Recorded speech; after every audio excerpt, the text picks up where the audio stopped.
El ingenioso caballero Don Quijote de la Mancha. Capítulo primero. De lo que el cura y el barbero trataron con Don Quijote sobre su enfermedad. Cuenta Cide Hamete Benengeli en la segunda parte de esta historia, y tercera salida de Don Quijote, que el cura y el barbero se estuvieron casi un mes sin verlo, por no renovarle y traerle a la memoria las cosas pasadas, pero no por esto dejaron de visitar a su sobrina y a su ama, encargándoles que se preocupasen de atenderlo bien, dándole de comer cosas confortativas y apropiadas para el corazón y el cerebro, de donde procedía presumiblemente toda su mala ventura. Y ellas dijeron que así lo hacían, y lo harían con la voluntad y cuidado posibles, porque advertían que su señor iba dando muestras paulatinas de estar en su entero juicio. De ello recibieron los dos gran contento, por parecerles que habían acertado en haberlo traído encantado en el carro de bueyes, como se contó en la primera parte de esta tan grande como verídica historia, en su último capítulo.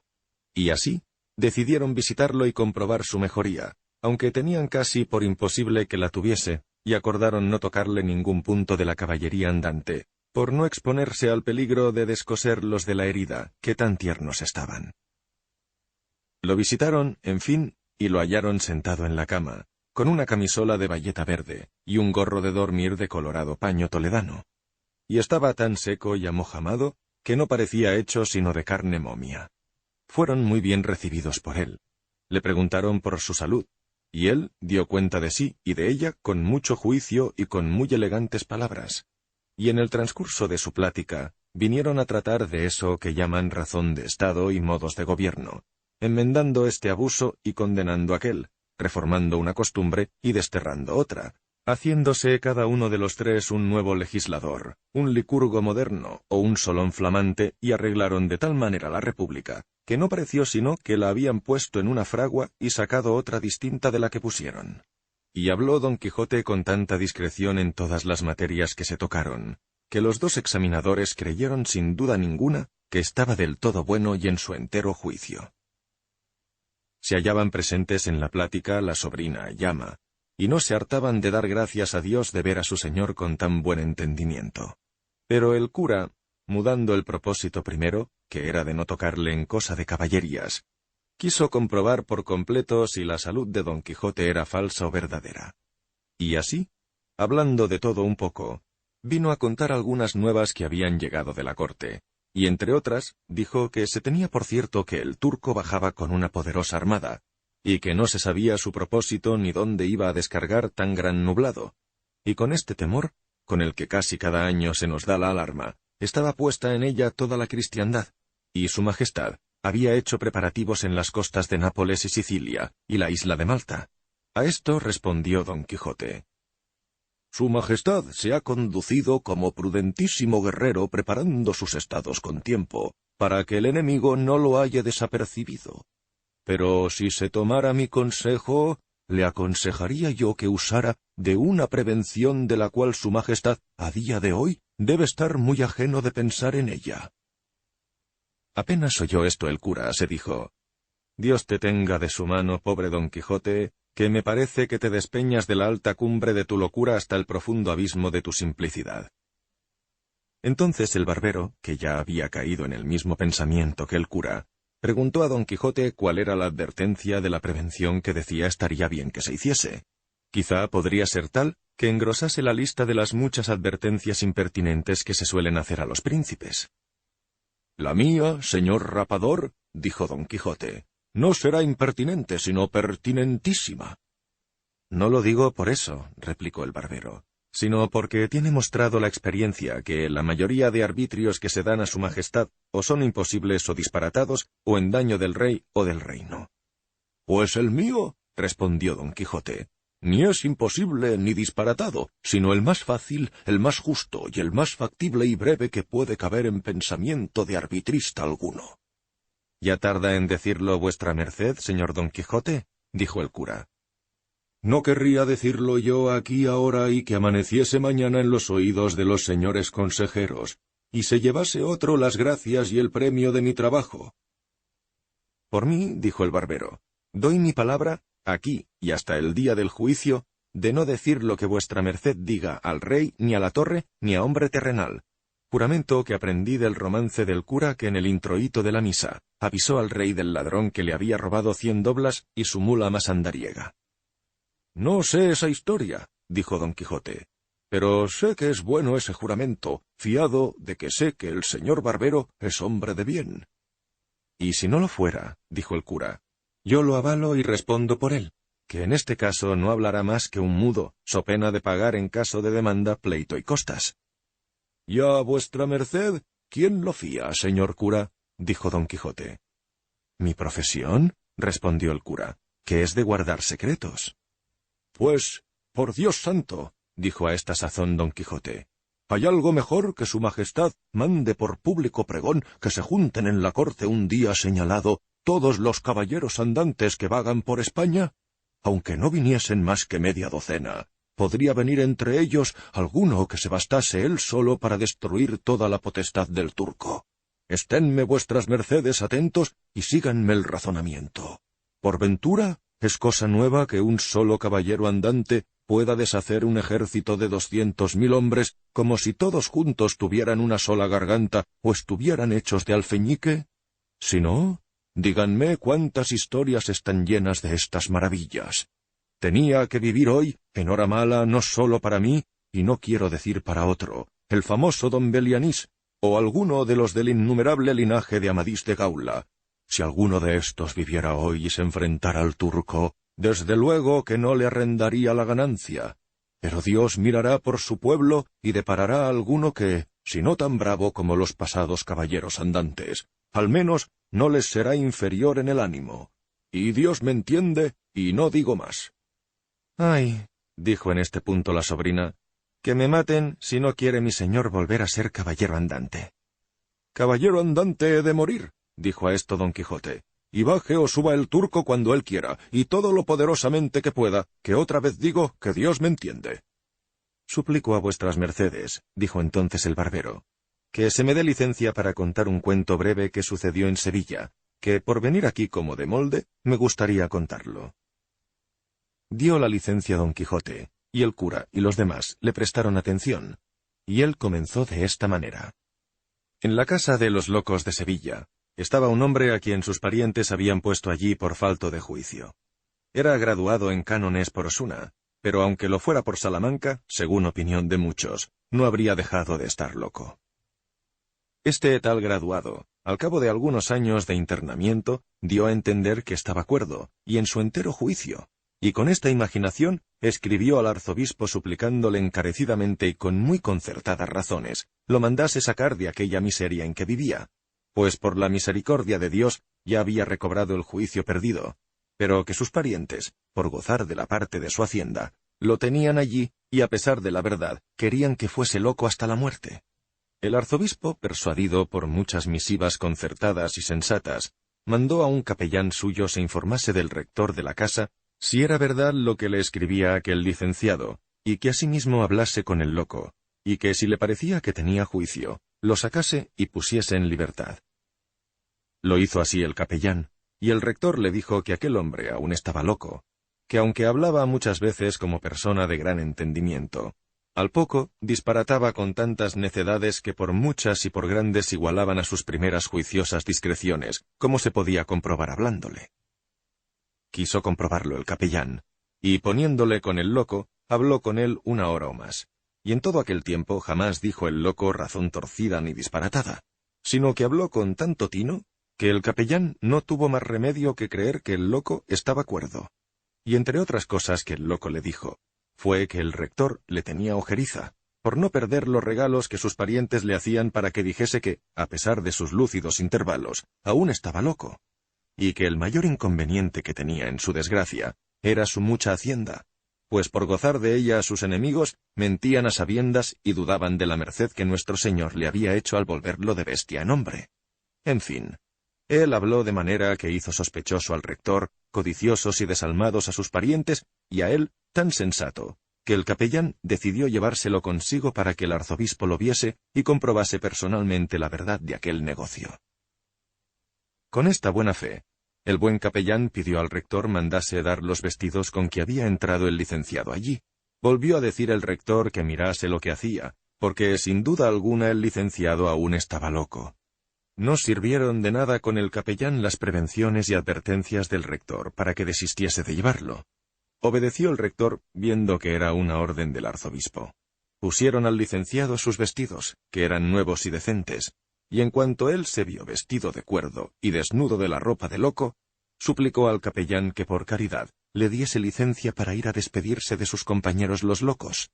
El capellán dijo que él lo quería acompañar y ver los locos que había en la casa. Subieron, en efecto, y con ellos algunos que se hallaron presentes.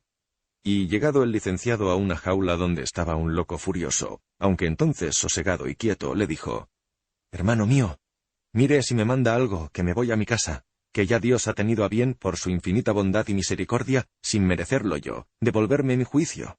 Ya estoy sano y cuerdo, que para el poder de Dios ninguna cosa es imposible.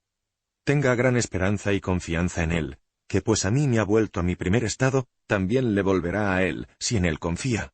Yo me ocuparé de enviarle algunos regalos para que coma, y no deje de comerlos, que le hago saber que imagino, como quien ha pasado por ello, que todas nuestras locuras proceden de tener los estómagos vacíos y los cerebros llenos de aire. Esfuércese, esfuércese, que la debilidad en los infortunios apoca la salud y acarrea la muerte». Todas estas razones del licenciado las escuchó otro loco que estaba en otra jaula enfrente de la del furioso, y levantándose de una estera vieja donde estaba echado y medio desnudo, preguntó a grandes voces quién era el que se iba sano y cuerdo. El licenciado respondió: «Soy yo, hermano, el que me voy, que ya no tengo necesidad de estar más aquí, por lo que doy infinitas gracias a los cielos, que tan gran merced me han hecho». «Mirad lo que decís, licenciado, no os engañe el diablo», replicó el loco. «Sosegad el pie y estáos quedito en vuestra casa, y ahorraréis la vuelta». «Yo sé que estoy bueno», replicó el licenciado, «y nadie tendrá por qué volver a las andadas». «¿Vos bueno?», dijo el loco. «Ya se verá, y andad con Dios. Pero yo os juro por Júpiter, cuya majestad represento en la tierra, que sólo por este pecado que hoy comete Sevilla sacándoos de esta casa y teniéndoos por cuerdo, va a hacer un tal castigo en ella que quede memoria de él por todos los siglos de los siglos. Amén. ¿No sabes tú, licenciadillo menguado, que lo podré hacer, pues como digo, soy Júpiter tonante, que tengo en mis manos los rayos abrasadores con que puedo y suelo amenazar y destruir el mundo? Pero sólo con una cosa quiero castigar a este pueblo ignorante, y es con no llover en él ni en todo su distrito y contorno por 3 años enteros, que se han de contar desde el día y punto en que ha sido hecha esta amenaza. Tú libre, tú sano, tú cuerdo y yo loco y yo enfermo y yo atado. Así pienso yo ver cómo pensar ahorcarme». A las voces y a las explicaciones del loco estuvieron atentos los circunstantes, pero nuestro licenciado, volviéndose a nuestro capellán y asiéndole de las manos, le dijo: «No tenga pena vuestra merced, señor mío, ni haga caso de lo que ha dicho ese loco, que si él es Júpiter y no quiere llover, yo, que soy Neptuno, el padre y el dios de las aguas, lloveré todas las veces que se me antoje y fuere menester». A lo que respondió el capellán: «Pese a todo, señor Neptuno, no estaría bien enojar al señor Júpiter. Vuestra merced se quede en su casa, que otro día, cuando haya más comodidad y más tiempo, volveremos por vuestra merced». Se rió el rector y los presentes, risa que dejó algo en ridículo al capellán. Desvistieron al licenciado, se quedó en la casa, y se acabó el cuento. «¿Este era el cuento, señor barbero, que por venir aquí como de molde no podía dejar de contarlo?», dijo don Quijote. «Ah, señor rapista, y qué ciego es aquel que no ve por tela de cedazo. Y es posible que vuestra merced no sepa que las comparaciones que se hacen de ingenio a ingenio, de valor a valor, de hermosura a hermosura y de linaje a linaje son siempre odiosas y mal recibidas. Yo, señor barbero, no soy Neptuno, el dios de las aguas, ni pretendo que nadie me tenga por sensato no siéndolo. Solo me fatigo por dar a entender al mundo el error en que está por no renovar en sí el felicísimo tiempo donde campeaba la orden de la andante caballería.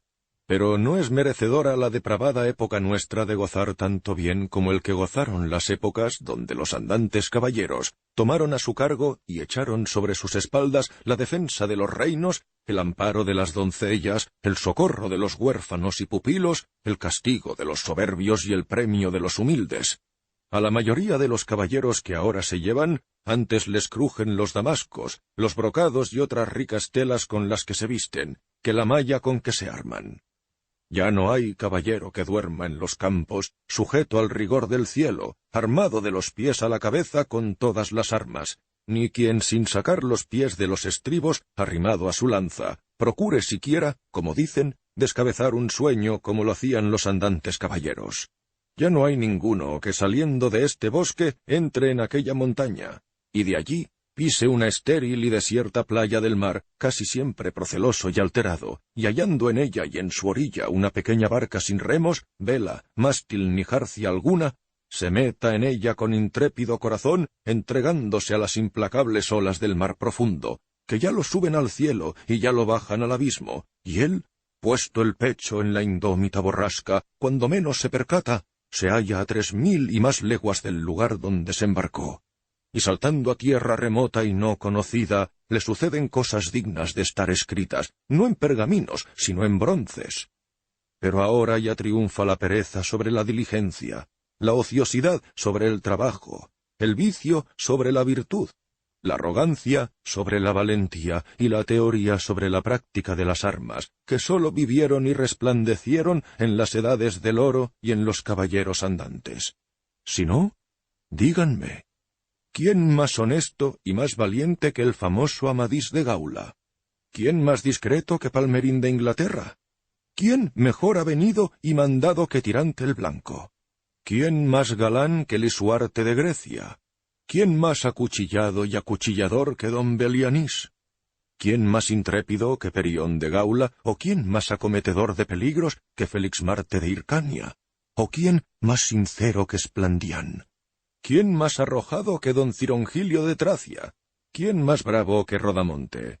¿Quién más prudente que el rey sobrino? ¿Quién más atrevido que Reinaldos? ¿Quién más invencible que Roldán? ¿Y quién más gallardo y más cortés que Rugero, de quien descienden hoy los duques de Ferrara, según cuenta Turpín en su Cosmografía? Todos estos caballeros y otros muchos que podría decir señor cura, fueron caballeros andantes, luz y gloria de la caballería. De estos, o tales como estos, quisiera yo que fueran los de mi arbitrio, que, a serlo, su majestad se hallaría bien servido y ahorraría mucho gasto, y el turco se quedaría pelándose las barbas. Y por ello, aunque el capellán no me saque de ella, no voy a quedarme en mi casa, y si Júpiter, como ha dicho el barbero, no llueve, aquí estoy yo, que lloveré cuando se me antoje. Digo esto para que sepa el señor Bacía que le entiendo. De verdad, señor Don Quijote, que no lo dije por eso, y sabe Dios que mi intención fue buena, y que no debe vuestra merced dolerse. Si puedo dolerme o no, yo me lo sé, respondió Don Quijote.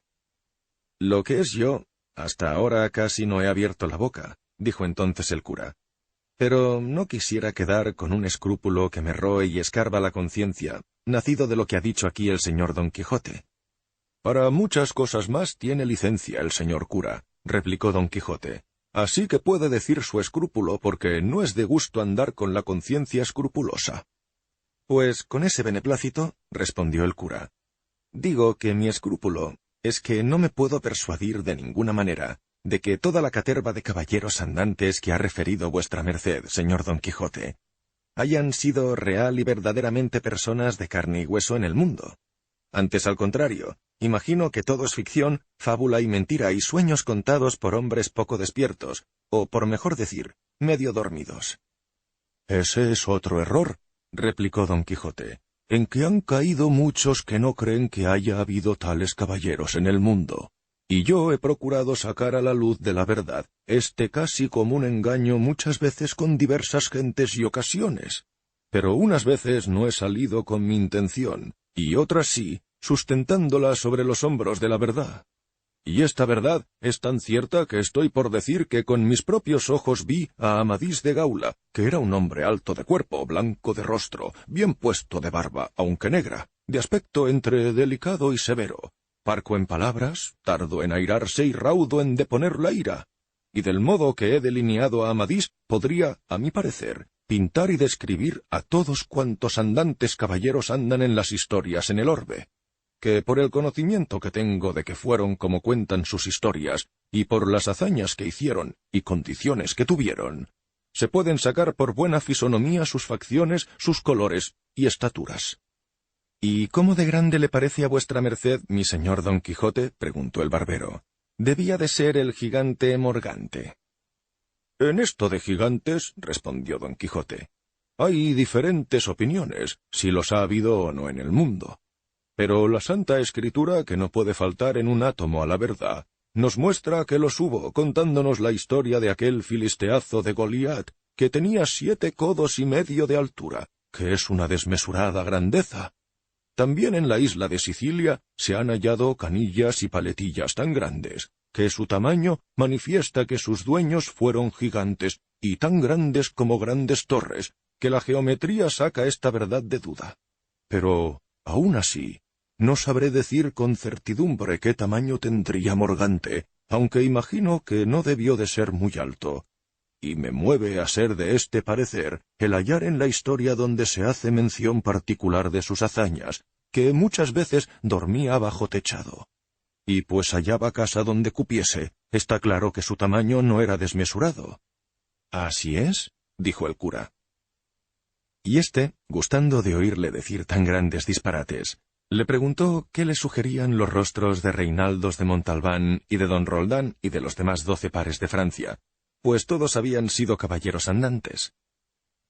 —De Reinaldos —respondió Don Quijote—, me atrevo a decir que era ancho de rostro y colorado, los ojos bailadores y algo saltones, puntilloso y colérico en demasía, amigo de ladrones y de gente perdida.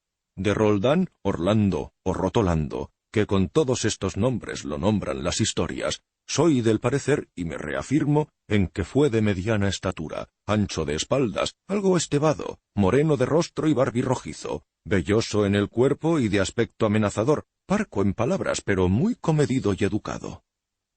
—Si no fue Roldán más gentilhombre de lo que ha dicho vuestra merced —replicó el cura—, no es de extrañar que la señora Angélica la Bella lo desdeñase y dejase por la gala, brío y donaire que debía de tener aquel morillo barbinaciente a quien ella se entregó, y anduvo muy razonable al quedar más prendada de la delicadeza de Medoro que de la aspereza de Roldán. —Esa Angélica —respondió Don Quijote—, señor cura, fue una doncella distraída, andariega y algo antojadiza, y dejó el mundo tan lleno de sus impertinencias como de la fama de su hermosura. Despreció a 1000 señores, 1000 valientes y 1000 juiciosos, y se contentó con un pajecillo imberbe, sin otra hacienda ni nombre que el que le pudo dar de agradecido la amistad que guardó a su amigo. El gran cantor de su belleza, el famoso Ariosto, por no atreverse, o por no querer cantar lo que le sucedió a esta señora después de su ruin entrega, que no debieron ser cosas demasiadamente honestas, la dejó donde dijo: «Y como del Catay recibió el cetro, quizá otro cantará con mejor plectro». Y sin duda esto fue como una profecía, que los poetas también se llaman vates, que quiere decir adivinos.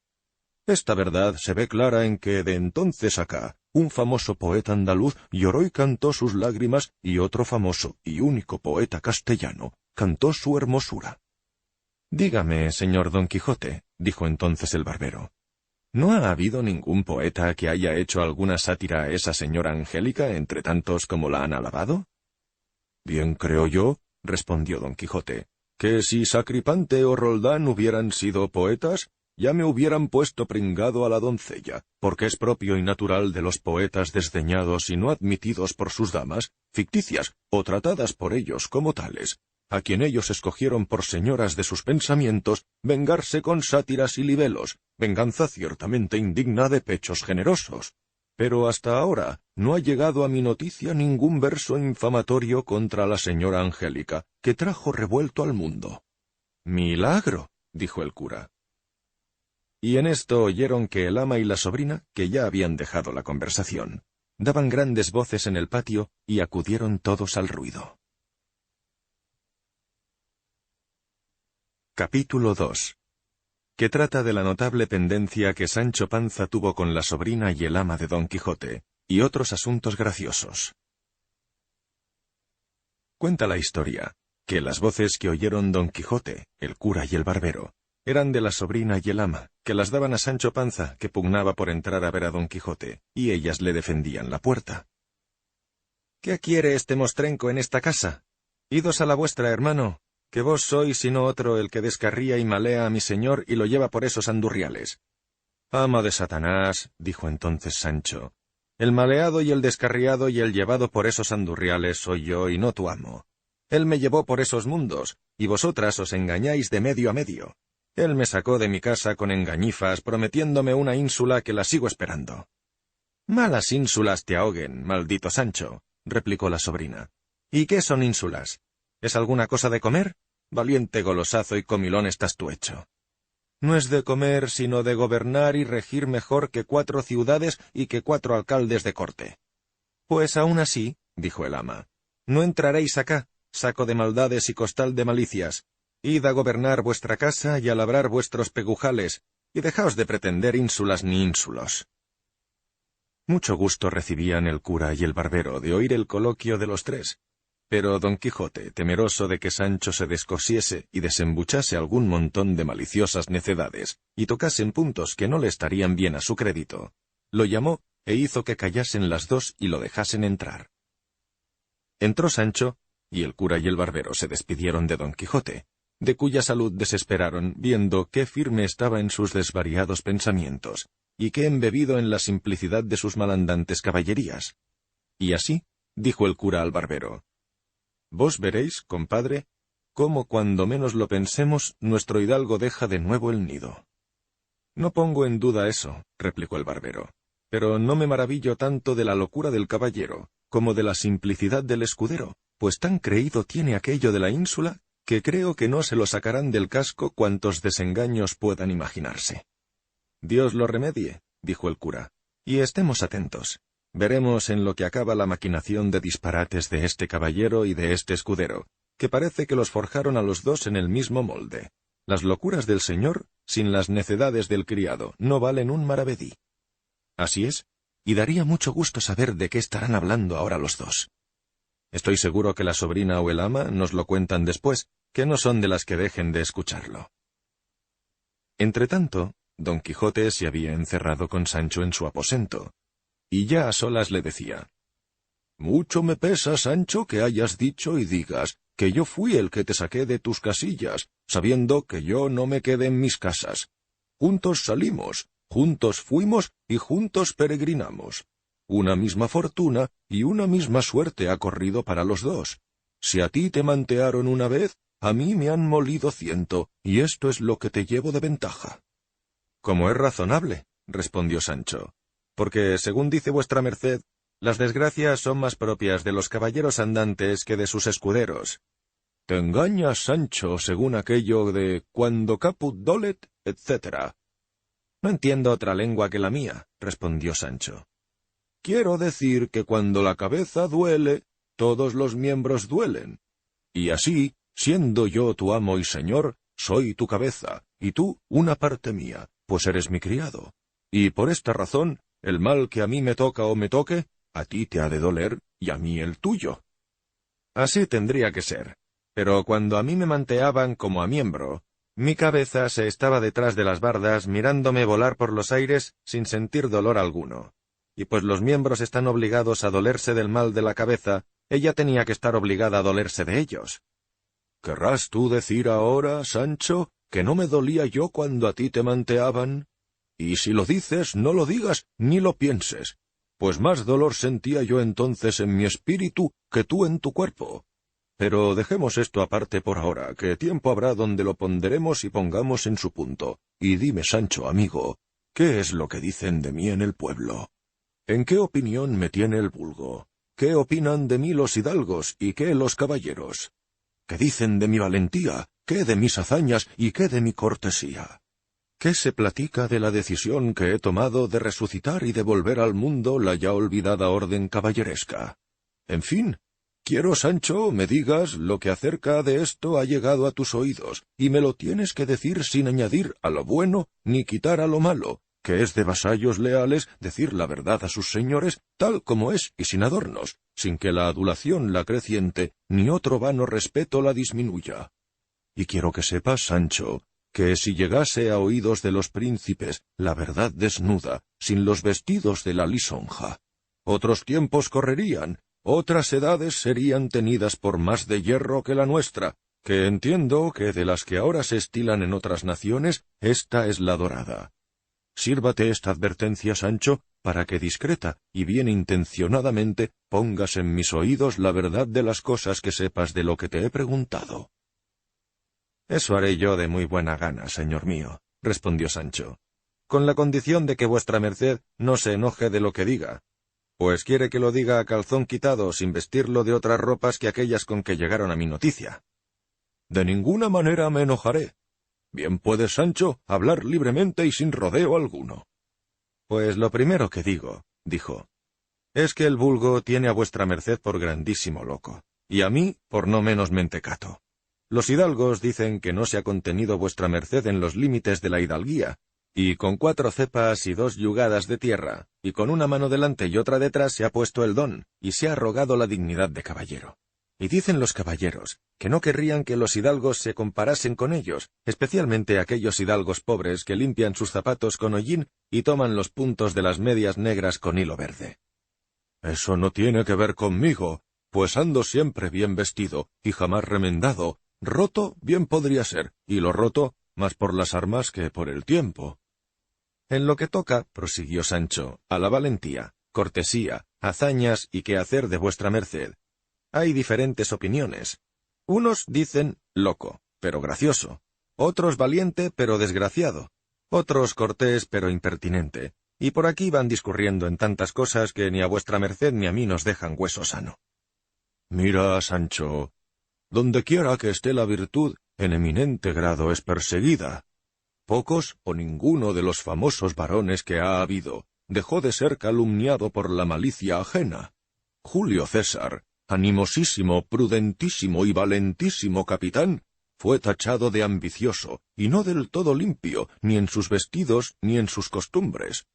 De Alejandro, a quien sus hazañas le alcanzaron el renombre de magno, dicen que tuvo sus atisbos de borracho. De Hércules, el de los muchos trabajos, se cuenta que fue lascivo y poltrón. De don Galaor, hermano de Amadís de Gaula, se murmura que fue más que demasiadamente rijoso, y de su hermano, que fue llorón. Así que, Sancho, entre tantas calumnias a los buenos, bien pueden pasar las mías, como no sean más de las que has dicho. Ahí está el toque por mi padre, replicó Sancho. Pues, ¿hay más? Aún falta el rabo por desollar. Hasta aquí eran tortas y pan pintado. Pero si vuestra merced quiere saber todo lo que hay de las calumnias que le ponen, yo le traeré aquí ahora mismo a quien se las diga todas, sin que les falte una migaja, que anoche llegó el hijo de Bartolomé Carrasco, que viene de estudiar de Salamanca hecho bachiller, y al irle yo a dar la bienvenida, me dijo que andaba ya en libros la historia de vuestra merced, con el título del ingenioso hidalgo Don Quijote de la Mancha. Y dice que me mientan a mí en ella con mi mismo nombre de Sancho Panza, y a la señora Dulcinea del Toboso con otras cosas que hablamos nosotros a solas, que me hice cruces de espantado cómo las pudo saber el historiador que las escribió.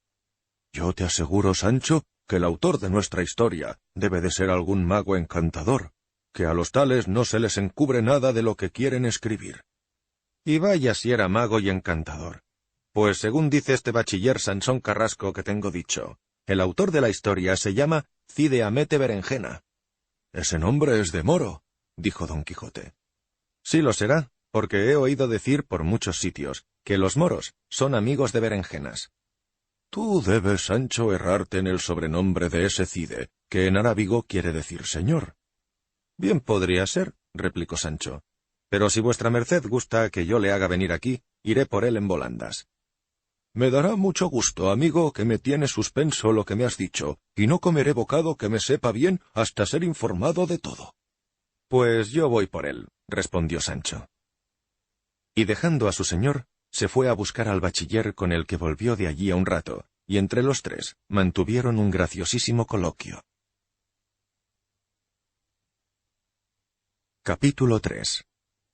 De la extravagante conversación que tuvo lugar entre Don Quijote, Sancho Panza y el bachiller Sansón Carrasco. Pensativo en extremo quedó Don Quijote, esperando al bachiller Carrasco, de quien esperaba oír las nuevas de sí mismo puestas en libro, como había dicho Sancho, y no se podía persuadir de que existiese tal historia, pues aún no estaba seca en la hoja de su espada la sangre de los enemigos que había muerto, y ya querían que anduviesen en estampa sus altas caballerías.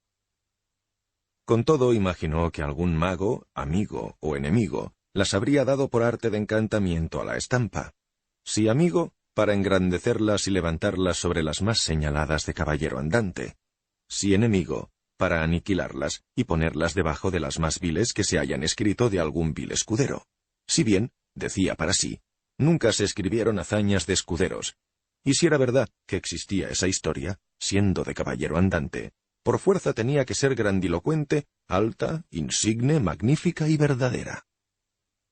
Con esto se consoló un tanto, pero le desconsoló pensar que su autor era moro, según ese nombre decide, pues de los moros no se podía esperar ninguna verdad, ya que todos son embaucadores, falsarios y quimeristas. Se temía que hubiese tratado sus amores con alguna indecencia que redundase en menoscabo y perjuicio de la honestidad de su señora Dulcinea del Toboso. Deseaba que hubiese declarado su fidelidad y el decoro que siempre le había guardado, menospreciando reinas, emperatrices y doncellas de todas calidades, teniendo a raya el ímpetu de los naturales apetitos. Y así, envuelto y revuelto en estas y otras muchas imaginaciones, lo hallaron Sancho y Carrasco, a quienes Don Quijote recibió con mucha cortesía. Era el bachiller, aunque se llamaba Sansón, no muy grande de cuerpo, pero sí muy gran socarrón, de tez macilenta y de muy buen entendimiento.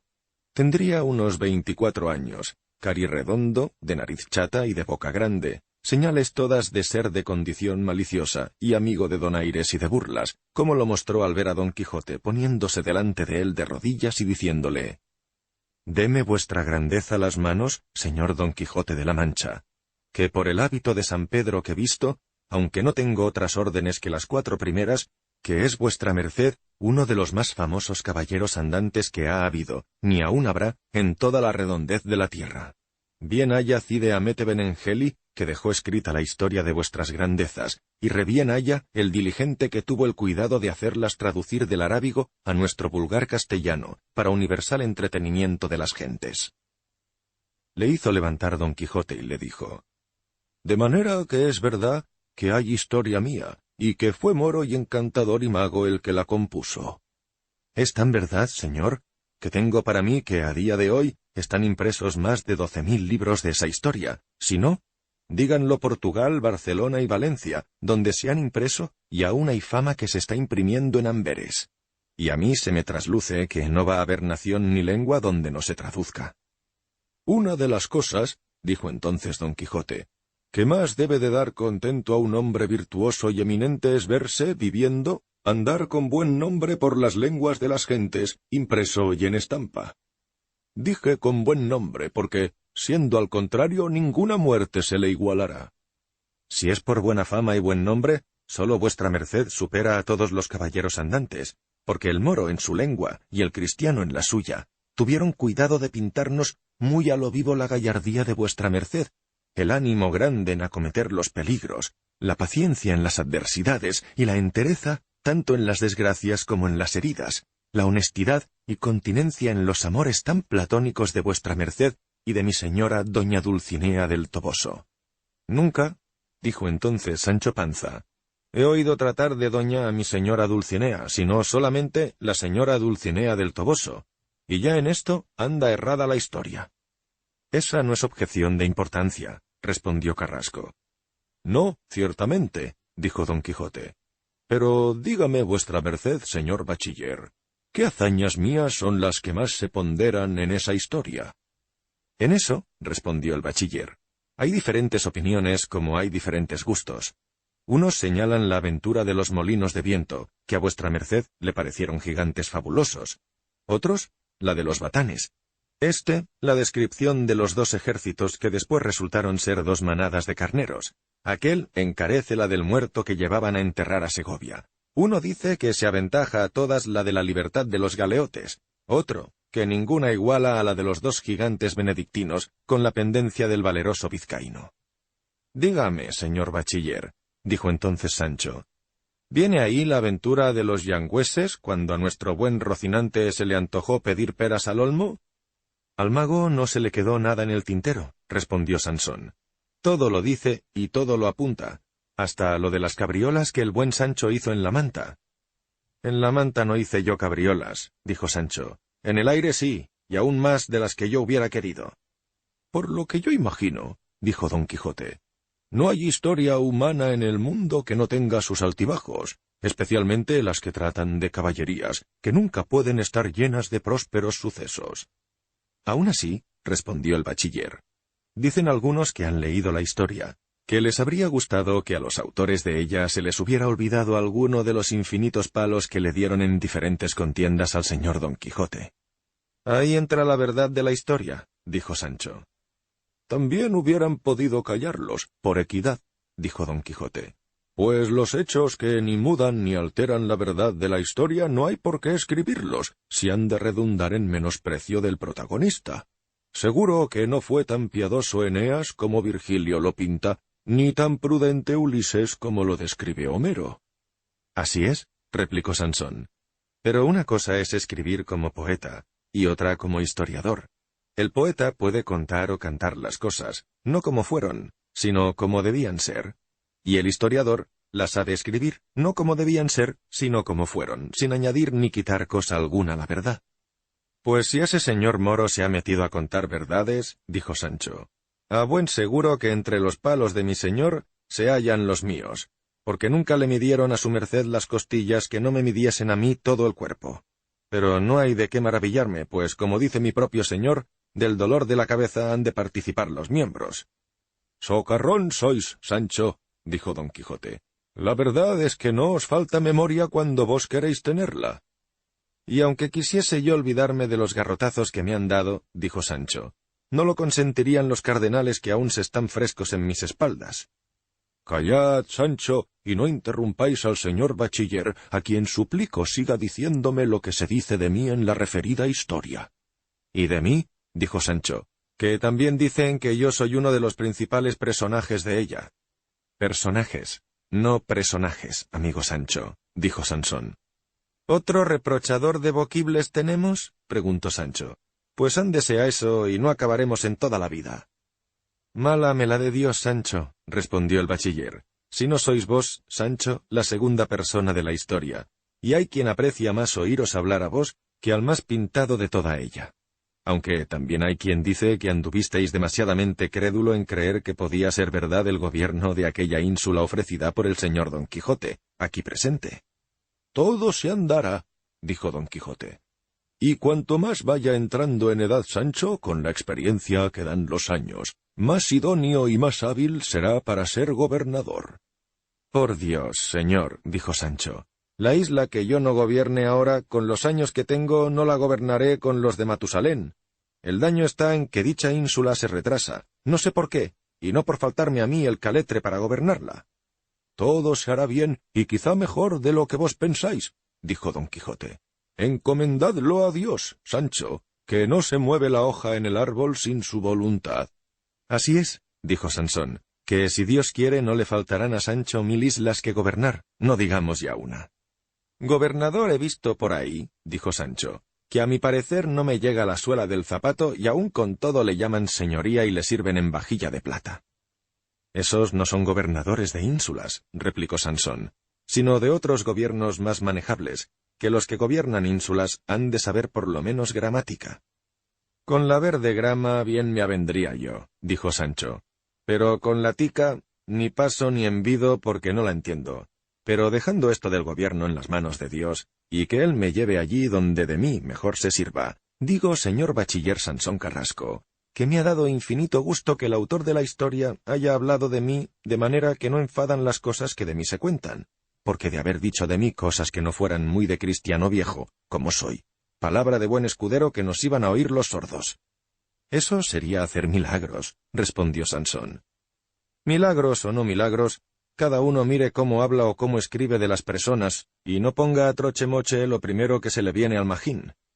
Una de las tachas que ponen a esta historia, dijo el bachiller, es que su autor puso en ella una novela titulada El curioso impertinente, no por mala ni por cómo discurre, sino por no ser de aquel lugar ni tener que ver con la historia de su merced el señor Don Quijote. Apuesto a que el muy perro ha mezclado churras con merinas, replicó Sancho. Ahora digo, dijo Don Quijote, que no ha sido el mago autor de mi historia, sino algún ignorante hablador que a tientas y sin ningún criterio se puso a escribirla, a ver lo que salía, como hacía Orbaneja, el pintor de Úbeda, al que preguntándole qué pintaba respondió, lo que salga. Una vez pintó un gallo de tal suerte y tan mal parecido, que fue menester escribir junto a él en letras góticas, este es gallo. Y así debe de suceder con mi historia, que tendrá necesidad de comentario para entenderla. Eso no, dijo Sansón, porque es tan clara que no hay nada en ella que resulte difícil. Los niños la manosean, los mozos la leen, los hombres la entienden, y los viejos la celebran, y en fin, está tan trillada y tan leída y tan sabida de todo género de gentes, que apenas han visto algún rocín flaco dicen, allí va Rocinante. Y los que más se han dado a su lectura son los pajes. No hay antecámara de señor donde no se halle un Don Quijote. Unos lo toman si otros lo dejan, estos lo embisten y aquellos lo piden. En fin, esa historia es del entretenimiento más gustoso y menos perjudicial que hasta ahora se haya visto, porque en toda ella no se descubre ni por asomo una palabra deshonesta ni un pensamiento menos que católico. Escribir de otra suerte no hubiera sido escribir verdades sino mentiras, dijo Don Quijote. Y los historiadores, que se valen de mentiras, deberían ser quemados como los que hacen moneda falsa. Y no sé yo qué le movió al autor a valerse de novelas y cuentos ajenos, habiendo tanto que escribir de los míos. Sin duda, se debió de atener al refrán, de paja y de heno, mi vientre lleno. Pues, en verdad, sólo con dar cuenta de mis pensamientos, mis suspiros, mis lágrimas, mis buenos deseos y mis acometidas, hubiera podido hacer un volumen mayor o tan grande como todas las obras del Tostado. En fin, por lo que a mí se alcanza, señor bachiller, para escribir historias y libros de cualquier suerte que sean, es menester un gran juicio y un maduro entendimiento. Decir gracias y escribir donaires es de grandes ingenios. La más delicada figura de la comedia es la del bobo, porque quien quiera hacer bien de bobo ha de abstenerse de serlo. La historia es como cosa sagrada, porque ha de ser verdadera, y donde está la verdad, está Dios en cuanto verdad. Pero no obstante esto, hay algunos que escriben y arrojan sus libros de sí como si fuesen buñuelos. No hay libro tan malo que no tenga algo bueno, dijo el bachiller. No hay duda en eso, dijo Don Quijote. Pero muchas veces acontece que los que tenían merecidamente granjeada y alcanzada gran fama por sus escritos, la perdieron del todo o la menoscabaron en algo dándolos a la imprenta. Eso es porque como las obras impresas se miran despacio, se ven fácilmente sus faltas, dijo Sansón. Y tanto más se escudriñan cuanto mayor es la fama del que las compuso. Los hombres famosos por sus ingenios, los grandes poetas, los ilustres historiadores, siempre o casi siempre son envidiados por aquellos que tienen por gusto y por particular entretenimiento juzgar los escritos ajenos sin haber dado alguno propio a la luz del mundo. Eso no es de maravillar, dijo Don Quijote, porque muchos teólogos hay que no son buenos para el púlpito y son bonísimos para conocer las faltas o sobras de los que predican. Todo eso es así, señor Don Quijote, dijo Carrasco, pero quisiera yo que tales censuradores fueran más misericordiosos y menos escrupulosos, sin atenerse tanto a los átomos del sol clarísimo de la obra de la que murmuran, que si aliquando bonus dormita Tomerus, también a veces dormita el gran Homero. Consideren lo mucho que estuvo despierto por dar a la luz su obra con la menos sombra posible. Y quizá podría ser que lo que a ellos les parece mal fuesen lunares, que a menudo acrecientan la hermosura del rostro que los tiene. Y así, digo, que es grandísimo el riesgo al que se expone el que imprime un libro, siendo de toda imposibilidad imposible componerlo tal que satisfaga y contente a todos los que lo lean. El que trata de mí a pocos habrá contentado, dijo Don Quijote. Más bien es al revés que, como de stultorum infinitus est numerus, el número de tontos es infinito. Infinitos son los que han gustado de tal historia, y algunos han tachado de mala memoria al autor, pues se le olvida contar quién fue el ladrón que hurtó el rucio a Sancho, que allí no se declara. y sólo se infiere de lo escrito que se lo hurtaron, y de allí a poco lo vemos a caballo sobre el mismo jumento sin haber aparecido. También dicen que se le olvidó poner lo que Sancho hizo con aquellos 100 escudos que halló en la maleta en Sierra Morena, que nunca más los nombra, y hay muchos que desean saber qué hizo con ellos, o en qué los gastó, que es uno de los puntos sustanciales que faltan en la obra. Yo, señor Sansón, respondió Sancho, no estoy ahora para ponerme en cuentas ni cuentos, que me ha dado un vaído al estómago que si no lo reparo con 2 tragos de vino añejo, se me va a nublar la vista como a Santa Lucía. En casa lo tengo y la parienta me aguarda. En cuanto acabe de comer volveré y satisfaré a vuestra merced y a todo el mundo lo que quieran preguntar, tanto de la pérdida del jumento como del gasto de los 100 escudos. Y sin esperar respuesta ni decir más palabra, se fue a su casa. Don Quijote pidió y rogó al bachiller se quedase a hacer penitencia con él. Sostuvo el bachiller el envite. Se quedó. Se añadió a la comida habitual un par de pichones. Se trató en la mesa de caballerías. Carrasco le siguió la corriente. Se acabó el banquete, durmieron la siesta, volvió Sancho, y se renovó la plática pasada. Capítulo 4. Donde Sancho Panza satisface al bachiller Sansón Carrasco de sus dudas y preguntas, con otros sucesos dignos de saberse y de contarse. Volvió Sancho a casa de Don Quijote, y volviendo a lo que habían hablado dijo: a lo que dijo el señor Sansón que deseaba saber quién o cómo o cuándo se me hurtó el jumento. Respondo que la misma noche que nos entramos en Sierra Morena huyendo de la Santa Hermandad, después de la aventura sin ventura de los galeotes, y de la del difunto que llevaban a Segovia, mi señor y yo nos metimos en una espesura donde nos pusimos a dormir como si fuera sobre 4 colchones de pluma, mi señor arrimado a su lanza, y yo sobre mi rucio, molidos y cansados de las refriegas pasadas.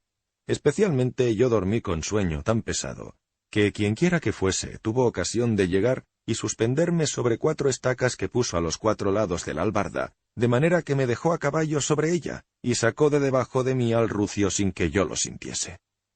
Eso es cosa fácil y no acontecimiento nuevo, dijo Sansón, que lo mismo le sucedió a Sacripante cuando, estando en el cerco de Albraca, con esa misma invención, le sacó el caballo de entre las piernas aquel famoso ladrón llamado Brunelo.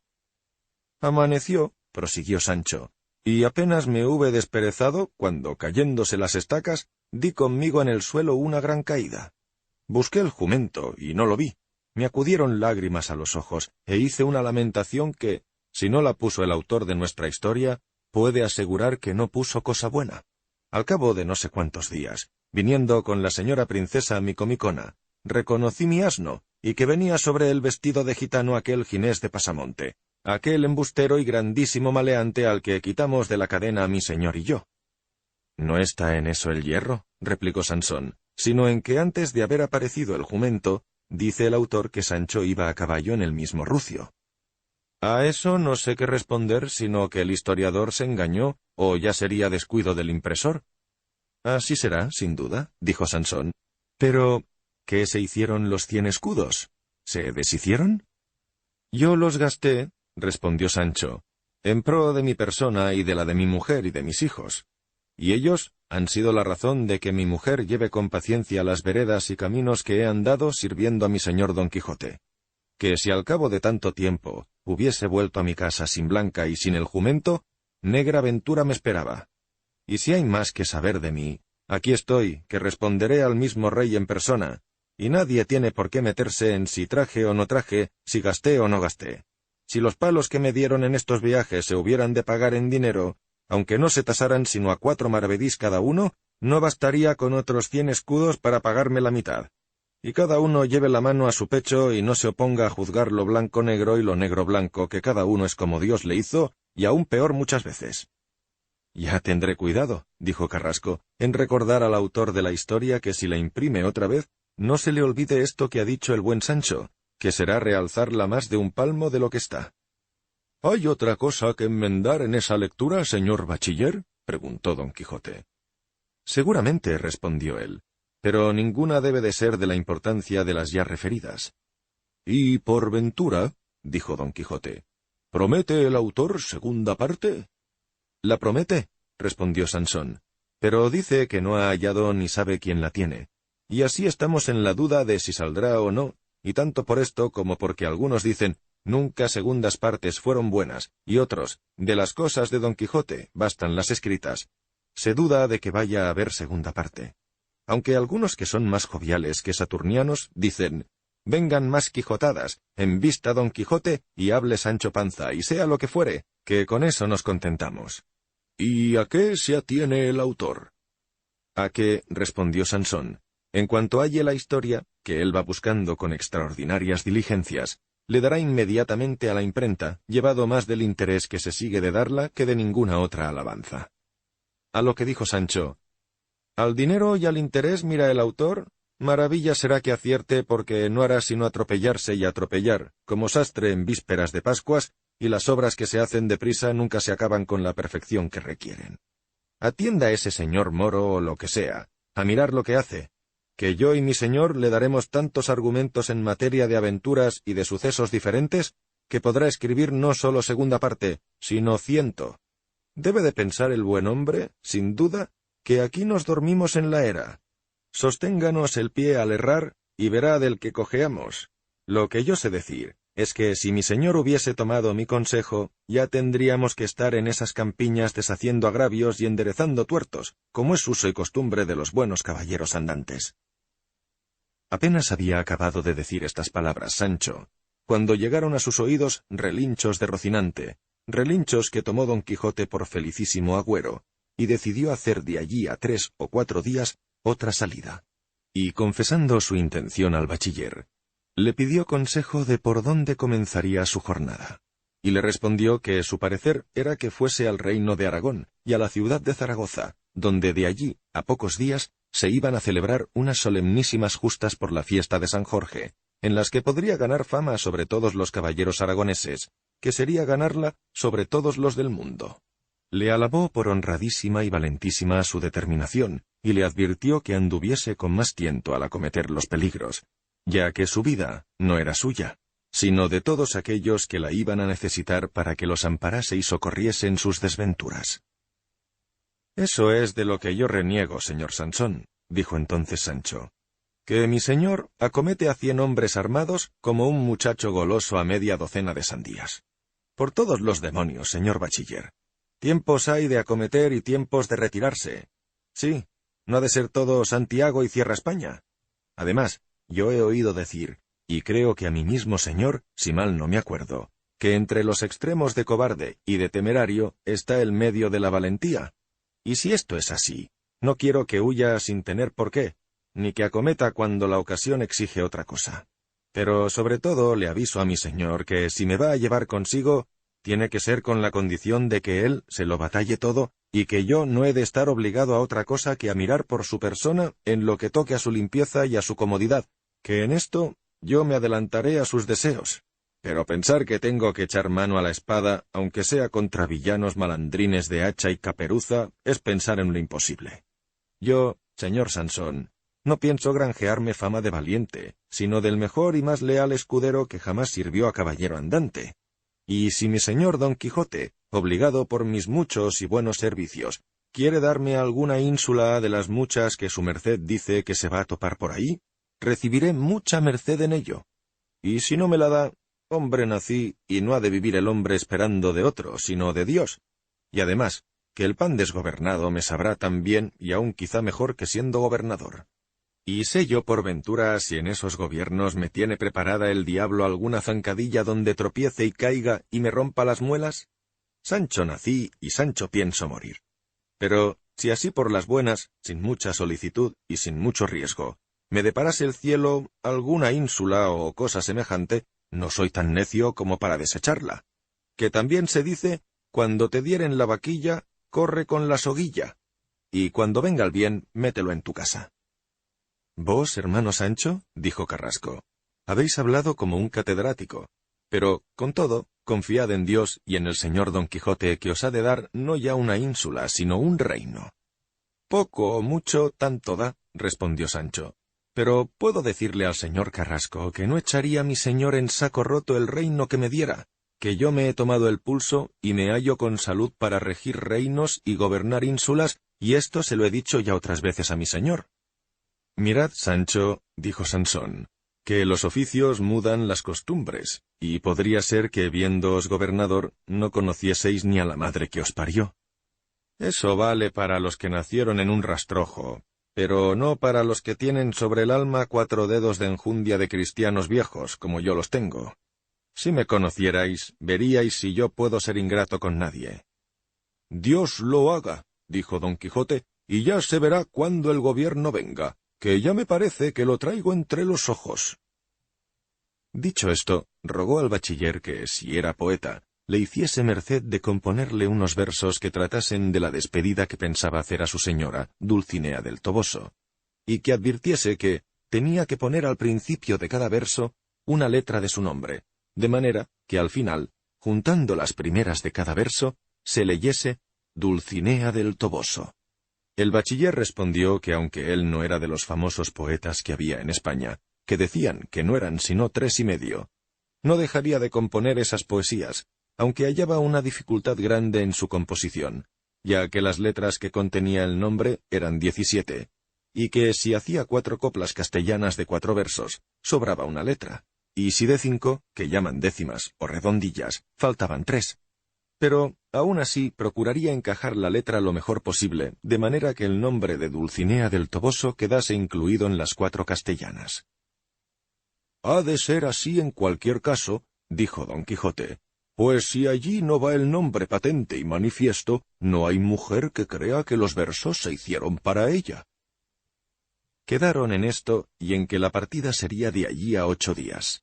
Encargó Don Quijote al bachiller la mantuviese en secreto, especialmente al cura y a maese Nicolás, y a su sobrina y al ama, porque no estorbasen su honrada y valerosa determinación. Todo lo prometió Carrasco. Con esto se despidió encargando a Don Quijote que le avisase de todos sus buenos o malos sucesos cuando le viniera bien, y así se despidieron, y Sancho fue a poner en orden lo necesario para la marcha. Capítulo 5. De la elevada y graciosa plática que tuvo lugar entre Sancho Panza y su mujer Teresa Panza, y otros sucesos dignos de feliz memoria. Al ir a escribir el traductor de esta historia este 5º capítulo, dice que lo tiene por apócrifo, porque en él habla Sancho Panza con otro estilo del que se podía esperar de su corto ingenio, y dice cosas tan sutiles, que no cree posible que él las supiese, pero que no quiso dejar de traducirlo, por cumplir con lo que debía a su oficio. Y así prosigue diciendo. Llegó Sancho a su casa tan regocijado y alegre, que su mujer conoció su alegría a tiro de ballesta, tanto que se vio obligada a preguntarle, «¿Qué traéis, Sancho, amigo, que venís tan alegre?» «Mujer mía, ya me gustaría a mí, si Dios quisiera, no estar tan contento como parezco». «No os entiendo, marido», replicó ella, «y no sé qué queréis decir con eso de que os gustaría, si Dios quisiera, no estar contento, que aunque tonta, no sé yo quién recibe gusto de no tenerlo». «Mira, Teresa, yo estoy alegre porque he decidido volver a servir a mi amo Don Quijote, que quiere salir por 3ª vez a buscar aventuras. Y yo vuelvo a salir con él, porque lo quiere así mi pobreza, junto con la esperanza que me alegra de pensar si podré hallar otros 100 escudos como los ya gastados. Pero me entristece el tenerme que apartar de ti y de mis hijos. Y si Dios quisiera darme de comer sin dar yo un palo al agua y en mi casa, sin llevarme por vericuetos y encrucijadas, y lo podría hacer a poca costa y con solo quererlo. Claro está que mi alegría sería más firme y valedera, porque la que tengo va mezclada con la tristeza de dejarte. Así que dije bien que me gustaría, si Dios quisiera, no estar contento. Mirad, Sancho, que desde que os hicisteis miembro de caballero andante, habláis con tantos rodeos que no hay quien os entienda. Basta que me entienda Dios, mujer, que Él es el entendedor de todas las cosas, y quédese esto aquí. Y advertid, hermana, que es conveniente que asistáis al rucio estos 3 días, de manera que esté preparado para llevar las armas. Dobladle los piensos, comprobad la albarda y demás aparejos, porque no vamos a bodas, sino a dar la vuelta al mundo y a tener dares y tomares con gigantes, con endriagos y con vestiglos, y a oír silbos, rugidos, bramidos y baladros. Y aún todo esto sería tortas y pan pintado, si no tuviéramos que vérnoslas con yangüeses y con moros encantados. Bien creo yo, marido, que los escuderos andantes no comen el pan de balde, y así quedaré rogando a nuestro Señor para que os saque pronto de tan mala aventura. Yo os digo, mujer, que si no pensase verme en breve gobernador de una ínsula, aquí me cayera muerto. Eso no, marido mío. Viva la gallina, aunque sea con su pepita. Vivid vos, y llévese el diablo cuantos gobiernos haya en el mundo. Sin gobierno salisteis del vientre de vuestra madre, sin gobierno habéis vivido hasta ahora, y sin gobierno os iréis, o mejor, os llevarán a la sepultura cuando Dios lo tenga bien. A montones hay en el mundo que viven sin gobierno, y no por eso dejan de vivir y de ser contados en el número de las gentes. La mejor salsa del mundo es el hambre, y como ésta no falta a los pobres, siempre comen con gusto. Pero mirad, Sancho, si por ventura os veis con algún gobierno, no os olvidéis de mí y de vuestros hijos. Advertid que Sanchico tiene ya 15 años cabales, y debería ir a la escuela, si es que su tío el abad lo va a hacer de la iglesia.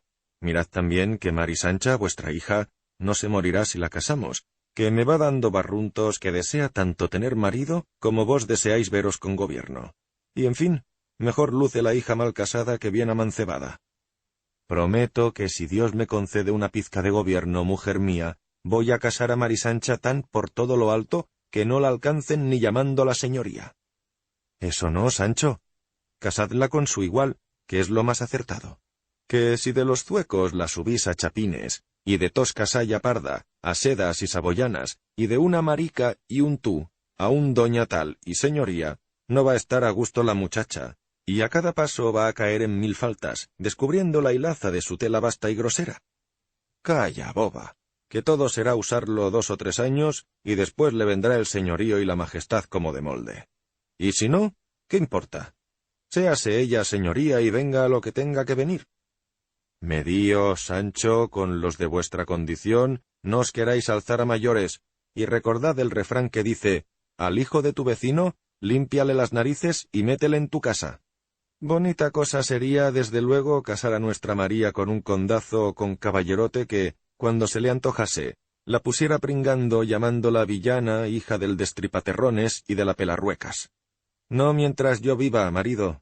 No he criado yo a mi hija para eso, desde luego. Traed vos dinero, Sancho, y el casarla dejarlo a mi cargo, que ahí está Lope Tocho, el hijo de Juan Tocho, mozo rollizo y sano, y que le conocemos, y sé que no mira con malos ojos a la muchacha.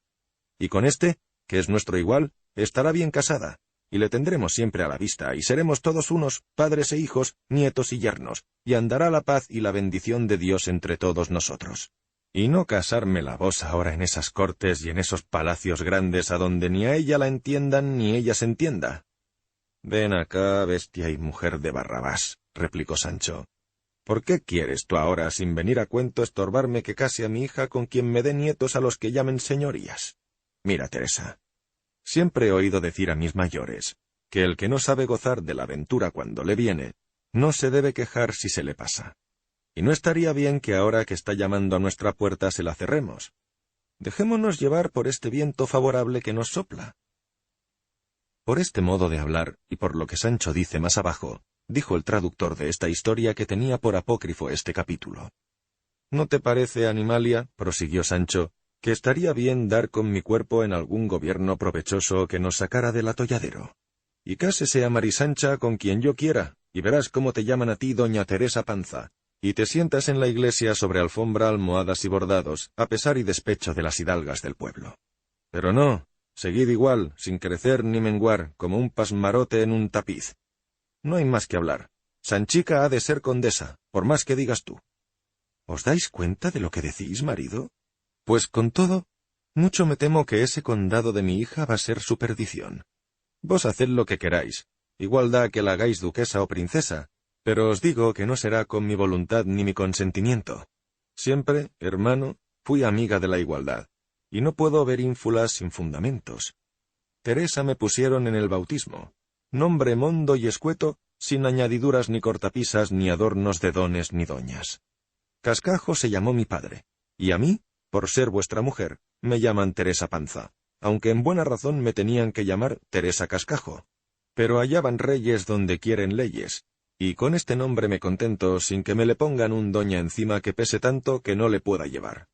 Y no quisiera dar que decir a los que me viesen andar vestida a lo condesil o a lo gobernadora, que luego digan, mirad qué entonada va la muy puerca, Ayer no se hartaba de estirar en la rueca un copo de estopa, e iba a misa cubierta la cabeza con el faldón de la saya en lugar de manto, y ya hoy va con verdugado, con broches y con entono, como si no la conociésemos.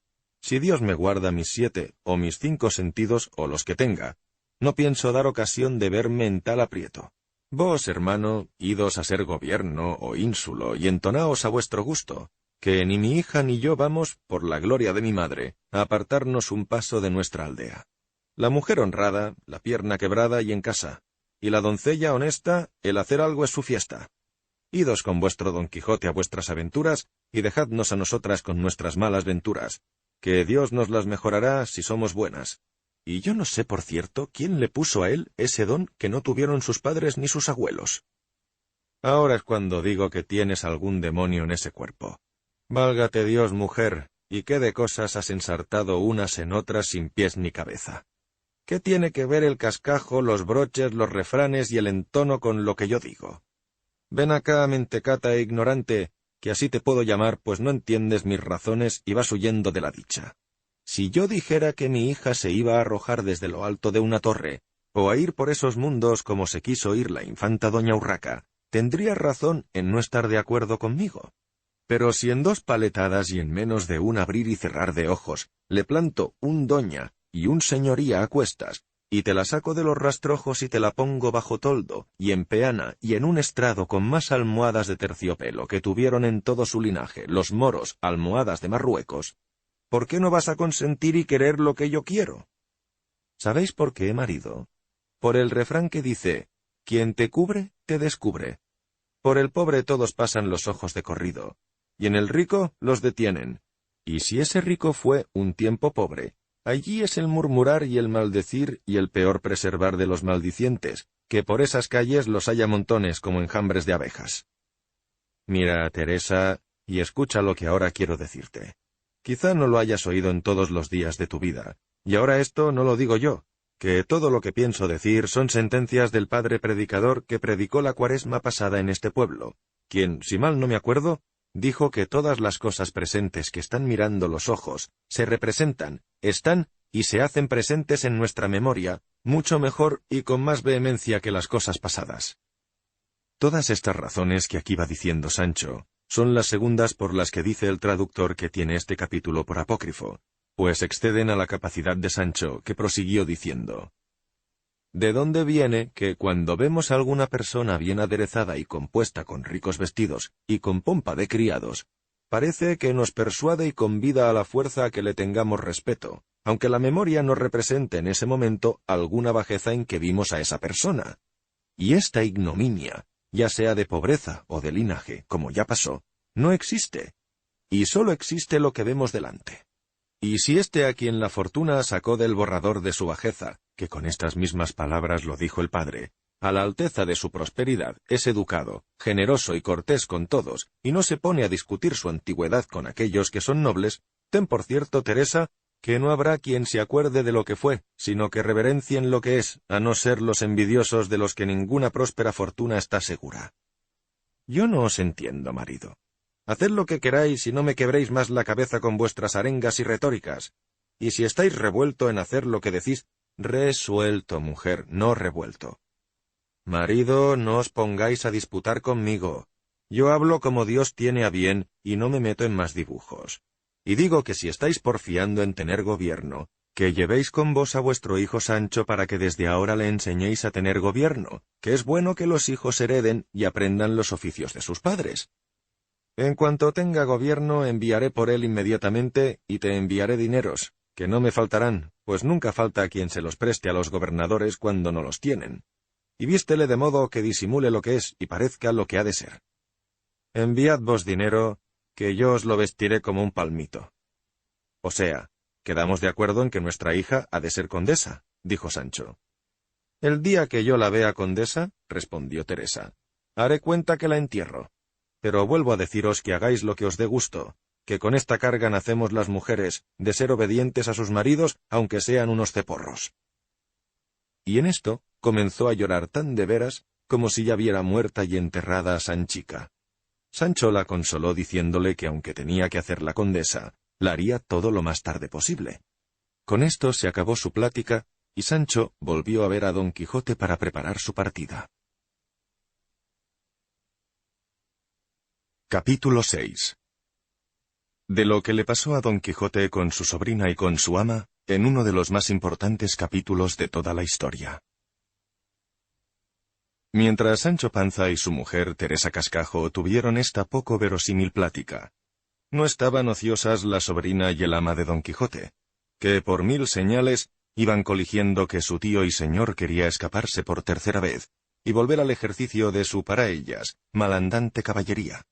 Procuraban por todas las vías posibles apartarlo de tan mal pensamiento, pero todo era predicar en desierto y majar en hierro frío. Con todo y con esto, entre otras muchas conversaciones que mantuvieron con él, le dijo el ama: «En verdad, señor mío, que si vuesa merced no sienta la cabeza y se está quedo en su casa, y se deja de andar por los montes y por los valles como ánima en pena, buscando esas que dicen que se llaman venturas, y que yo llamo desdichas, tendré que quejarme a voz en grito a Dios y al rey, para que pongan remedio a ello». A lo que respondió Don Quijote: «Ama, yo no sé lo que Dios responderá a tus quejas, ni lo que va a responder su majestad tampoco. Y solo sé que si yo fuera rey, me excusaría de responder a tanta infinidad de memoriales impertinentes como le dan cada día, que uno de los mayores trabajos que tienen los reyes, entre otros muchos, es el estar obligados a escuchar a todos y a responder a todos.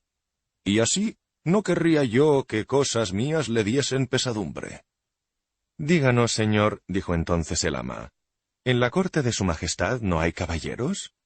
«Sí», respondió Don Quijote, «y muchos, y es razonable que los haya para adorno de la grandeza de los príncipes, y para ostentación de la majestad real». «¿Y no podría ser vuesa merced», replicó ella, «uno de los que se quedan quietos en la corte sirviendo a su rey y señor?» «Mira, amiga, no todos los caballeros pueden ser cortesanos, ni todos los cortesanos pueden ni deben ser andantes caballeros. De todos tiene que haber en el mundo, y aunque todos seamos caballeros, va mucha diferencia de unos a otros, porque los cortesanos, sin salir de sus aposentos ni de los umbrales de la corte, mirando un mapa, se pasean por todo el mundo sin costarles blanca, ni padecer calor ni frío, hambre ni sed. Pero nosotros, los andantes caballeros verdaderos, al sol, al frío, al aire, con las inclemencias del cielo, de noche y de día, a pie y a caballo, medimos toda la tierra con nuestros pies, y no conocemos a los enemigos solamente pintados, sino en su mismo ser, y en todo trance, y en toda ocasión los acometemos sin mirar en bagatelas ni en las leyes de los desafíos, si lleva o no lleva más corta la lanza o la espada, si trae sobre sí reliquias o algún engaño encubierto, si ha de partir el sol entre los combatientes o hacerlo tajadas para que no los deslumbre en el combate, con otras ceremonias de este jaez que se usan en los desafíos particulares, de persona a persona, que tú no sabes y yo sí.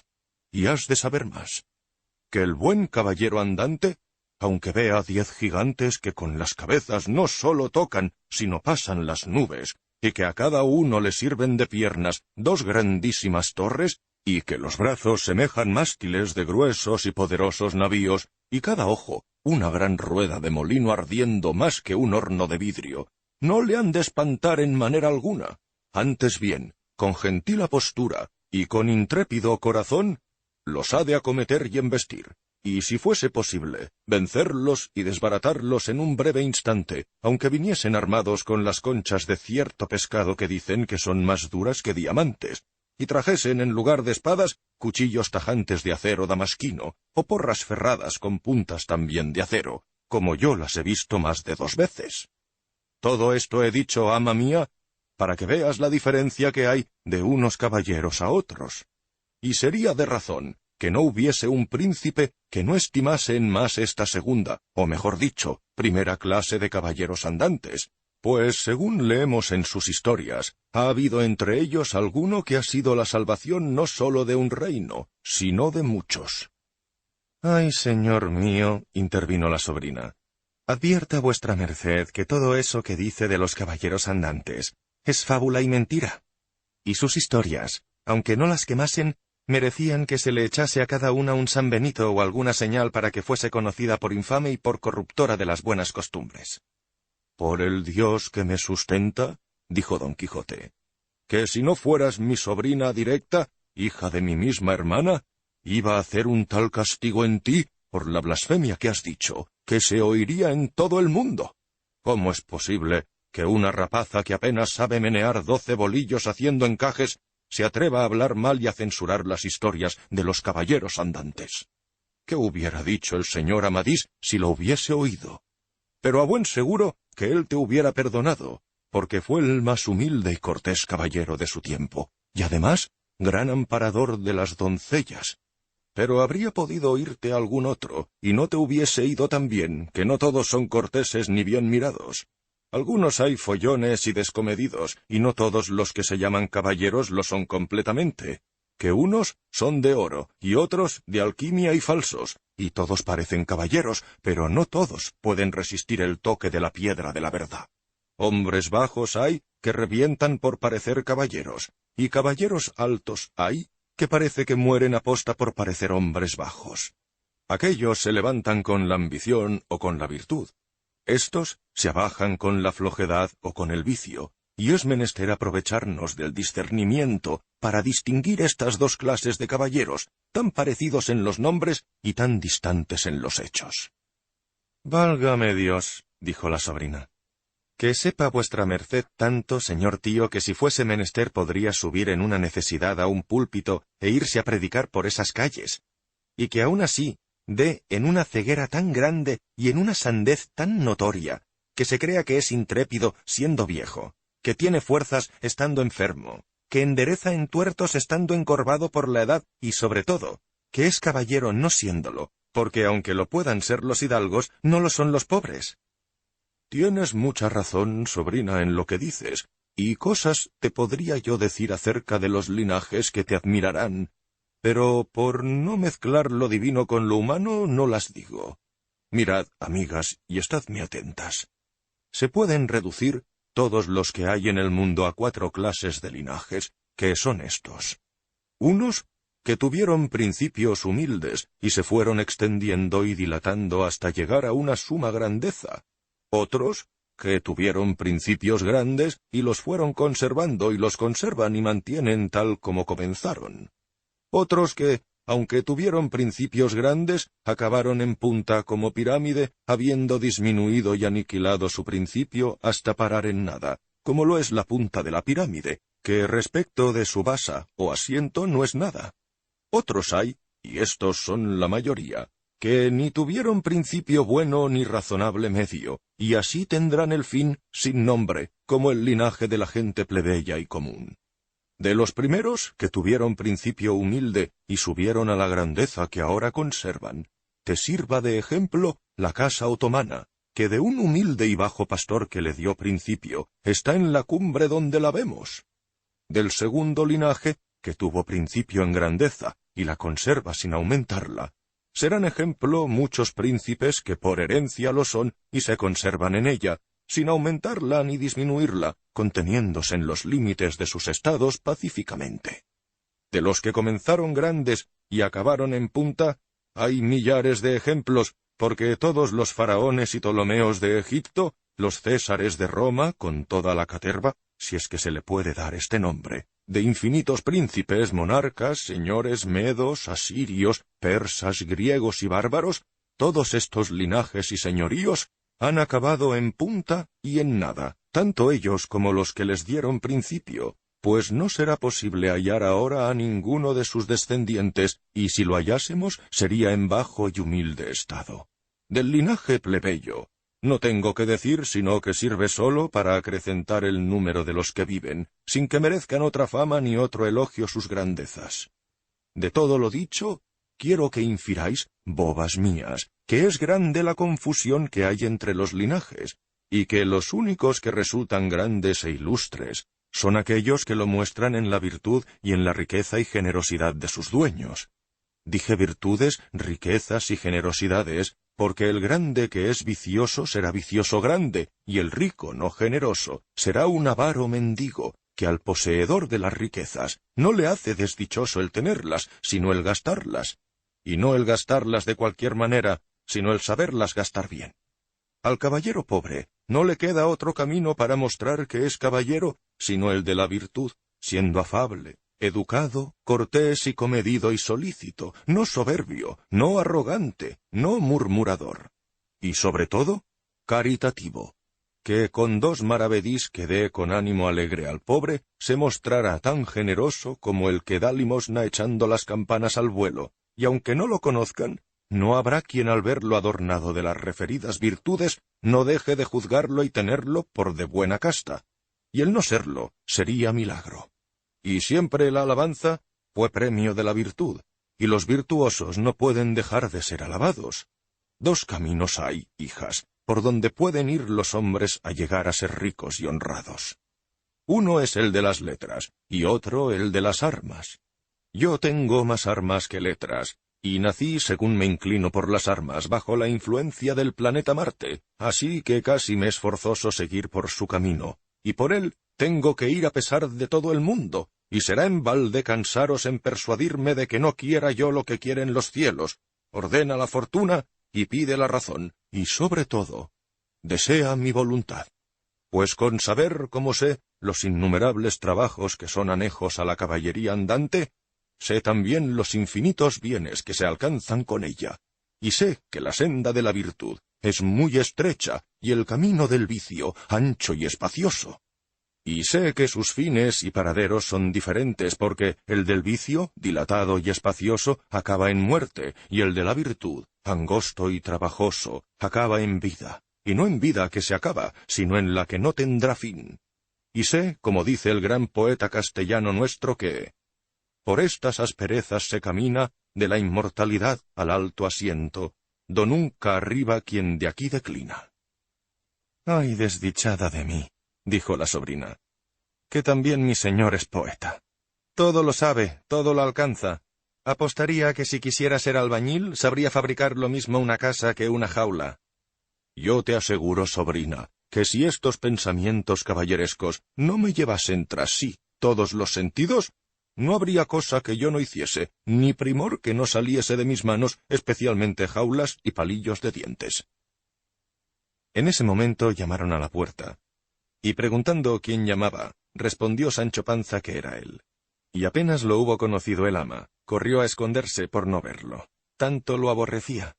Le abrió la sobrina, salió a recibirlo con los brazos abiertos su señor Don Quijote, y se encerraron los dos en su aposento, donde tuvieron otro coloquio al que en nada aventaja el anterior.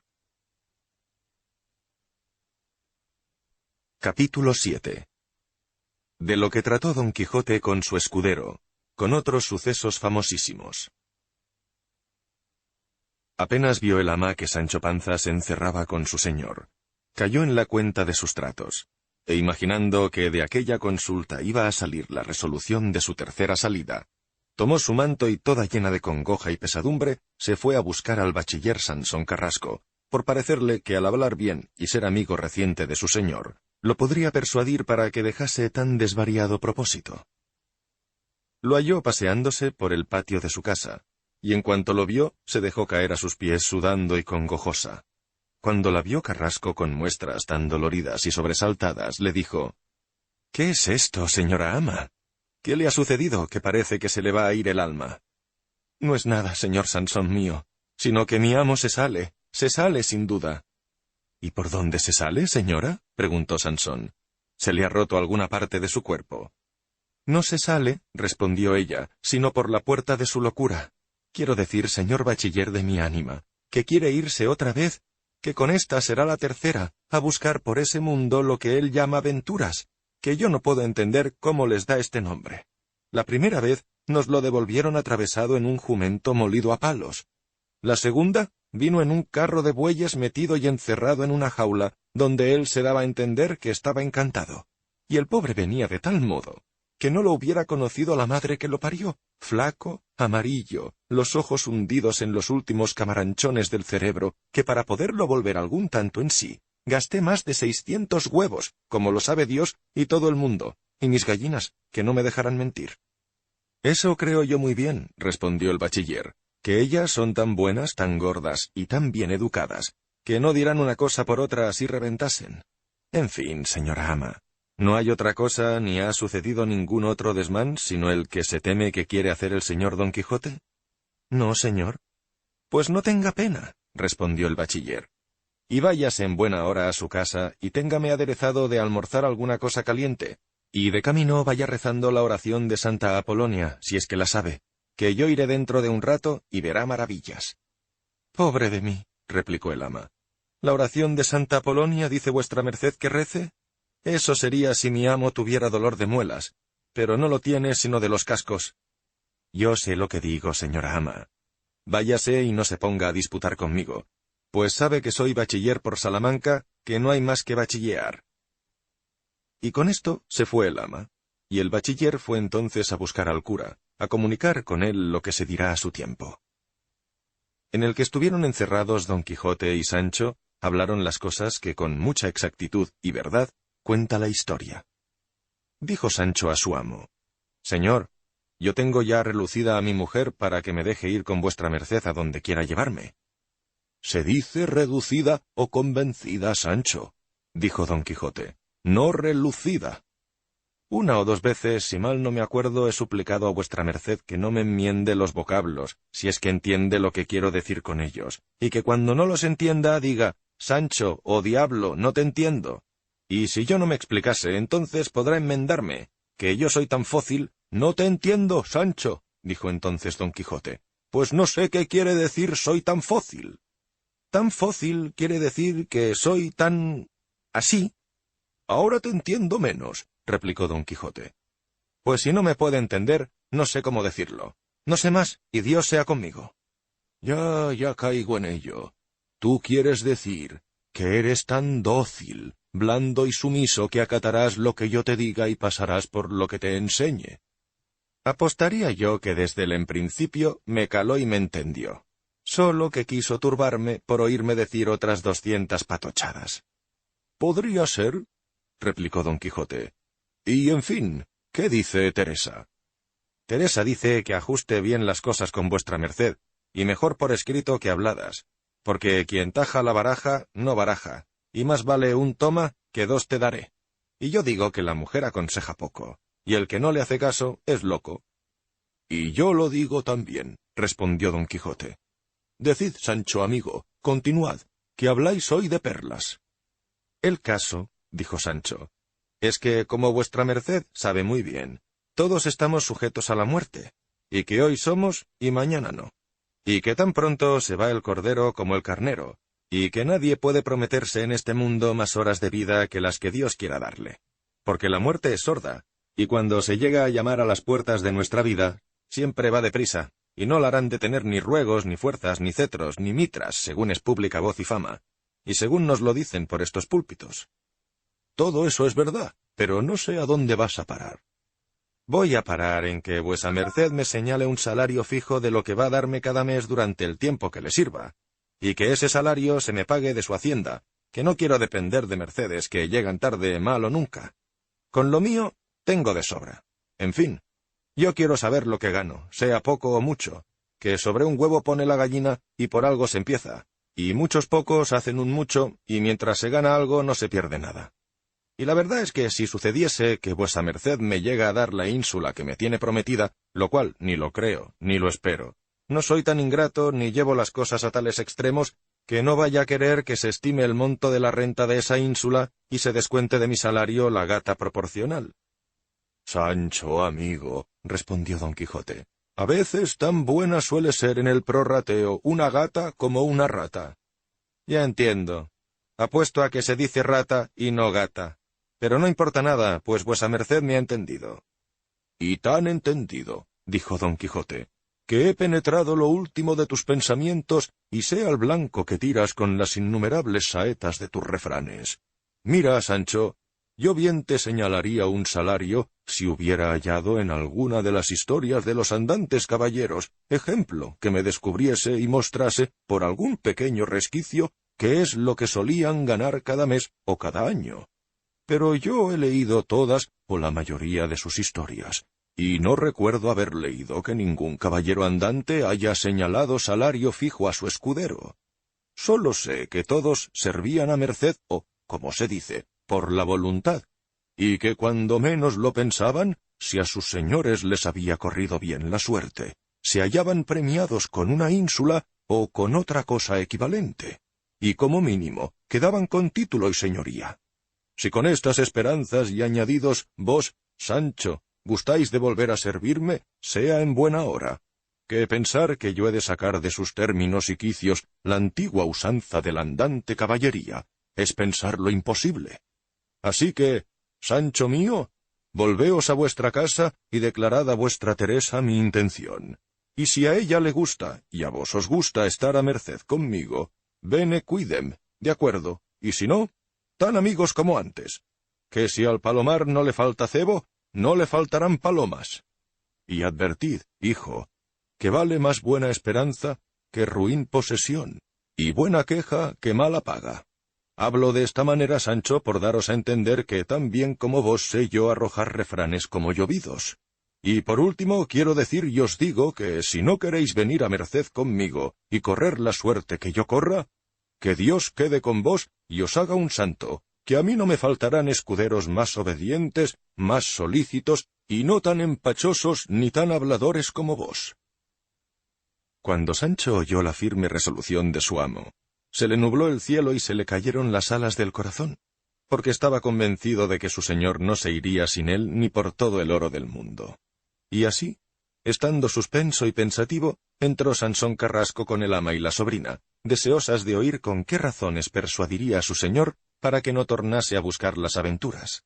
Llegó Sansón, socarrón, famoso, y abrazándolo como la primera vez y con voz levantada le dijo: «Oh, flor de la caballería andante, luz resplandeciente de las armas, honor y espejo de la nación española. Quiera Dios Todopoderoso, en lo que aquí viene tratándose, que la persona o personas que impidan y estorben tu tercera salida, que no la hallen en el laberinto de sus deseos, ni jamás se les cumpla lo que mal deseen».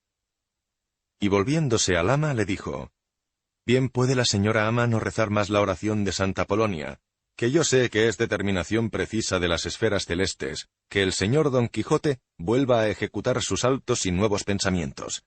Y me daría mucho cargo de conciencia si no requiriese y persuadiese a este caballero que no tenga más tiempo encogida y detenida la fuerza de su valeroso brazo y la bondad de su ánimo valentísimo, porque defrauda con su tardanza el enderezar los tuertos, el amparo de los huérfanos, la honra de las doncellas, el favor de las viudas y el arrimo de las casadas, y otras cosas de este jaez, que tocan, atañen, dependen y son anejas a la orden de la caballería andante. Ea, señor Don Quijote mío, hermoso y bravo, póngase vuesa merced y su grandeza en camino antes hoy que mañana, y si alguna cosa falta para ponerlo en ejecución, aquí estoy yo para suplirla con mi persona y hacienda, y si hiciera falta servir como escudero a tu magnificencia, lo tendré a felicísima ventura. Dijo entonces Don Quijote volviéndose a Sancho: ¿No te dije yo, Sancho, que me iban a sobrar escuderos? Mira quién se ofrece a serlo, nada menos que el inaudito bachiller Sansón Carrasco, perpetuo pasatiempo y regocijo de los patios de las escuelas salmanticenses, sano de su persona, ágil de sus miembros, callado, sufridor tanto del calor como del frío, del hambre como de la sed, con todas aquellas cualidades que se requieren para ser escudero de un caballero andante.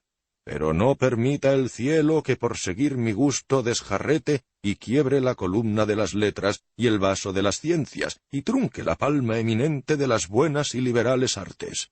Quédese el nuevo Sansón en su patria, y honrándola, honre juntamente las canas de sus ancianos padres, que yo con cualquier escudero estaré contento, ya que Sancho no se digna a venir conmigo.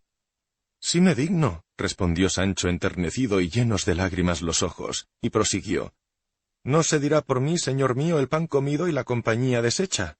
Sí, que no vengo yo de una alcurnia desagradecida, que ya sabe todo el mundo, y especialmente mi pueblo, quiénes fueron los panzas de los que yo desciendo. Y más, que tengo conocido y calado por muchas buenas obras, y por más buenas palabras, el deseo que vuestra merced tiene de hacerme merced. Y si me he puesto a regatear mi salario, ha sido por complacer a mi mujer, que cuando mete mano a pedir una cosa, no hay mazo que apriete tanto los aros de una cuba como aprieta ella a que se haga lo que quiere. Pero en fin, el hombre ha de ser hombre, y la mujer mujer. Y pues yo soy hombre a donde quiera, que no lo puedo negar, también lo quiero ser en mi casa, pese a quien pese. Y así, no hay más que hacer sino que vuestra merced ordene su testamento con su codicilo, de modo que no se pueda revolcar. Y pongámonos ya en camino, para que no padezca el alma del señor Sansón, que dice que su conciencia le dicta persuadir a vuestra merced para que salga una tercera vez por ese mundo. Y yo de nuevo me ofrezco a servir a vuestra merced, fiel y lealmente, tan bien y mejor que cuantos escuderos han servido a caballeros andantes en los pasados y presentes tiempos. Admirado quedó el bachiller de oír el lenguaje y forma de hablar de Sancho Panza, porque, aunque había leído la primera historia de Don Quijote, nunca pensó que Sancho fuera tan gracioso como allí lo pintaban. Pero oyéndole decir ahora testamento y codicilo que no se pueda revolcar, en lugar de revocar, creyó todo lo que de él había leído y lo confirmó como uno de los más solemnes mentecatos de nuestro tiempo. Y dijo para sus adentros que no se habían visto en el mundo dos locos tales como amo y mozo. Al final Don Quijote y Sancho se abrazaron y quedaron amigos, y con parecer y beneplácito del gran Carrasco, que por entonces era su oráculo, se ordenó que su partida tuviese lugar de allí a 3 días, en los cuales habría tiempo de aderezar lo necesario para el viaje, y de buscar una celada de encaje, que dijo Don Quijote que la tenía que llevar de todas. Se la ofreció Sansón porque sabía no se la negaría un amigo suyo que la tenía, aunque estaba más oscura por el orín y el moho que clara y limpia por el terso acero. Las maldiciones que las dos, ama y sobrina, echaron al bachiller fueron incontables. Mesaron sus cabellos, arañaron sus rostros, y al modo de las conocidas plañideras, lamentaban la partida como si fuera la muerte de su señor. El propósito que tuvo Sansón para persuadirlo de que saliese otra vez, fue hacer lo que más adelante cuenta la historia, todo por consejo del cura y del barbero, con quienes él antes lo había hablado. En conclusión, en aquellos 3 días, Don Quijote y Sancho se proveyeron de lo que pareció convenirles, y habiendo aplacado Sancho a su mujer, y Don Quijote a su sobrina y a su ama, al anochecer, sin que nadie lo viese, sino el bachiller, que quiso acompañarlos media legua del pueblo, se pusieron en camino del Toboso Don Quijote sobre su buen Rocinante, y Sancho sobre su antiguo rucio, provistas las alforjas de cosas tocantes a la bucólica o boca, y la bolsa con dineros que le dio Don Quijote para lo que se ofreciese. Lo abrazó Sansón, y le suplicó que avisase de su buena o mala suerte para alegrarse con ésta o entristecerse con aquella, como pedían las leyes de su amistad. Se lo prometió Don Quijote, se volvió Sansón a su pueblo, y los dos tomaron el camino de la gran ciudad del Toboso. Capítulo 8. Donde se cuenta lo que le sucedió a Don Quijote yendo a ver a su señora Dulcinea del Toboso. Bendito sea el poderoso Alá, dice Hamete Benengeli al comienzo de este 8º capítulo.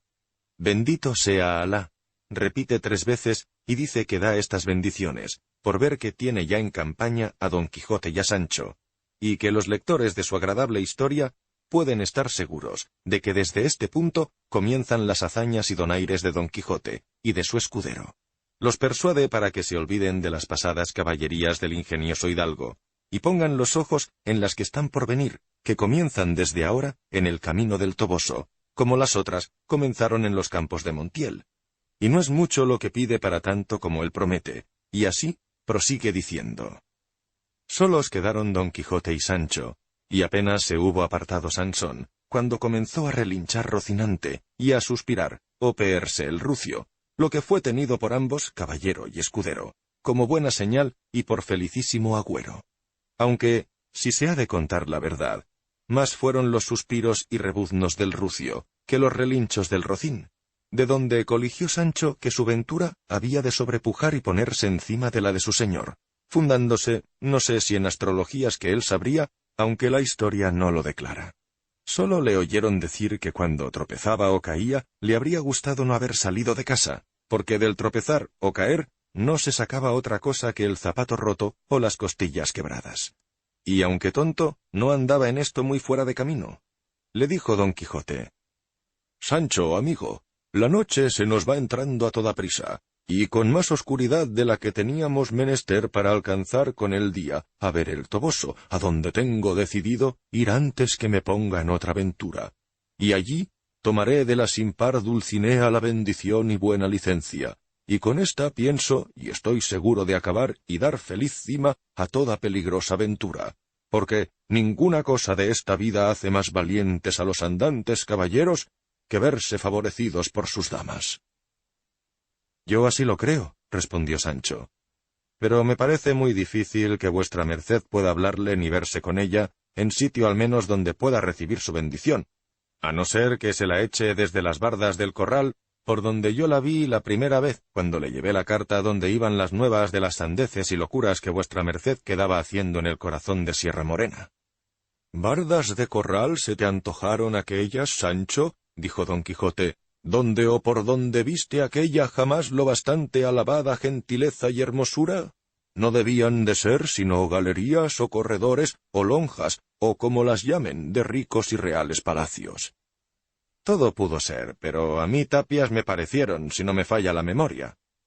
Aún así, vamos allá, Sancho, que, con tal de verla, tanto me da que sea por bardas o por ventanas, o por resquicios o verjas de jardines, que cualquier rayo que llegue del sol de su belleza, a mis ojos, alumbrará mi entendimiento y fortalecerá mi corazón, de modo que quede único y sin igual en el discernimiento y en la valentía.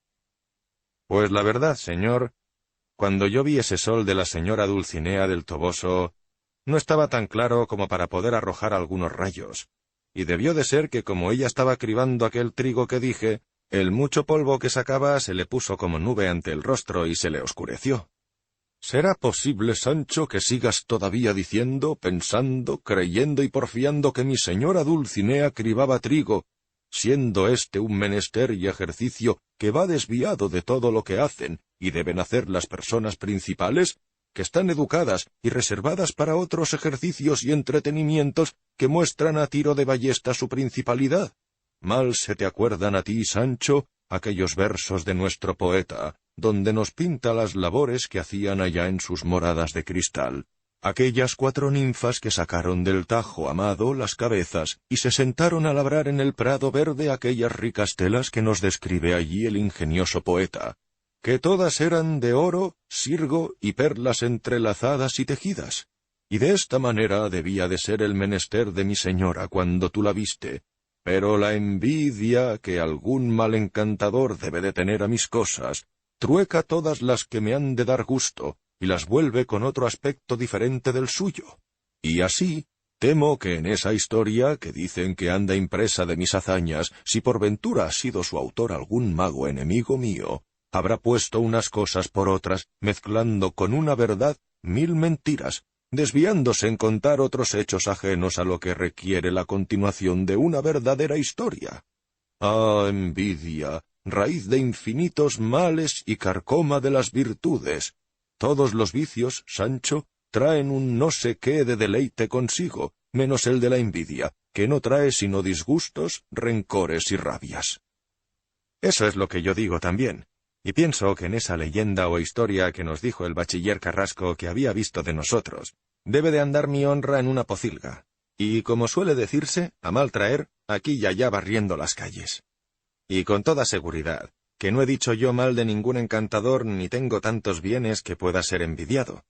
Bien es verdad que soy algo malicioso, y que tengo mis pequeños asomos de bellaco, pero todo lo cubre y tapa la gran capa de mi simpleza, siempre natural y nunca artificiosa. Y no teniendo otra cosa que el creer, como siempre creo, firme y verdaderamente en Dios y en todo aquello que tiene y cree la Santa Iglesia Católica Romana, y el ser enemigo mortal, como lo soy, de los judíos, deberían los historiadores tener misericordia de mí y tratarme bien en sus escritos. Pero digan lo que quieran, que desnudo nací, desnudo me hallo, ni pierdo ni gano, aunque con tal de verme en libros y andar por este mundo de mano en mano, me importa un higo que digan de mí todo lo que quieran.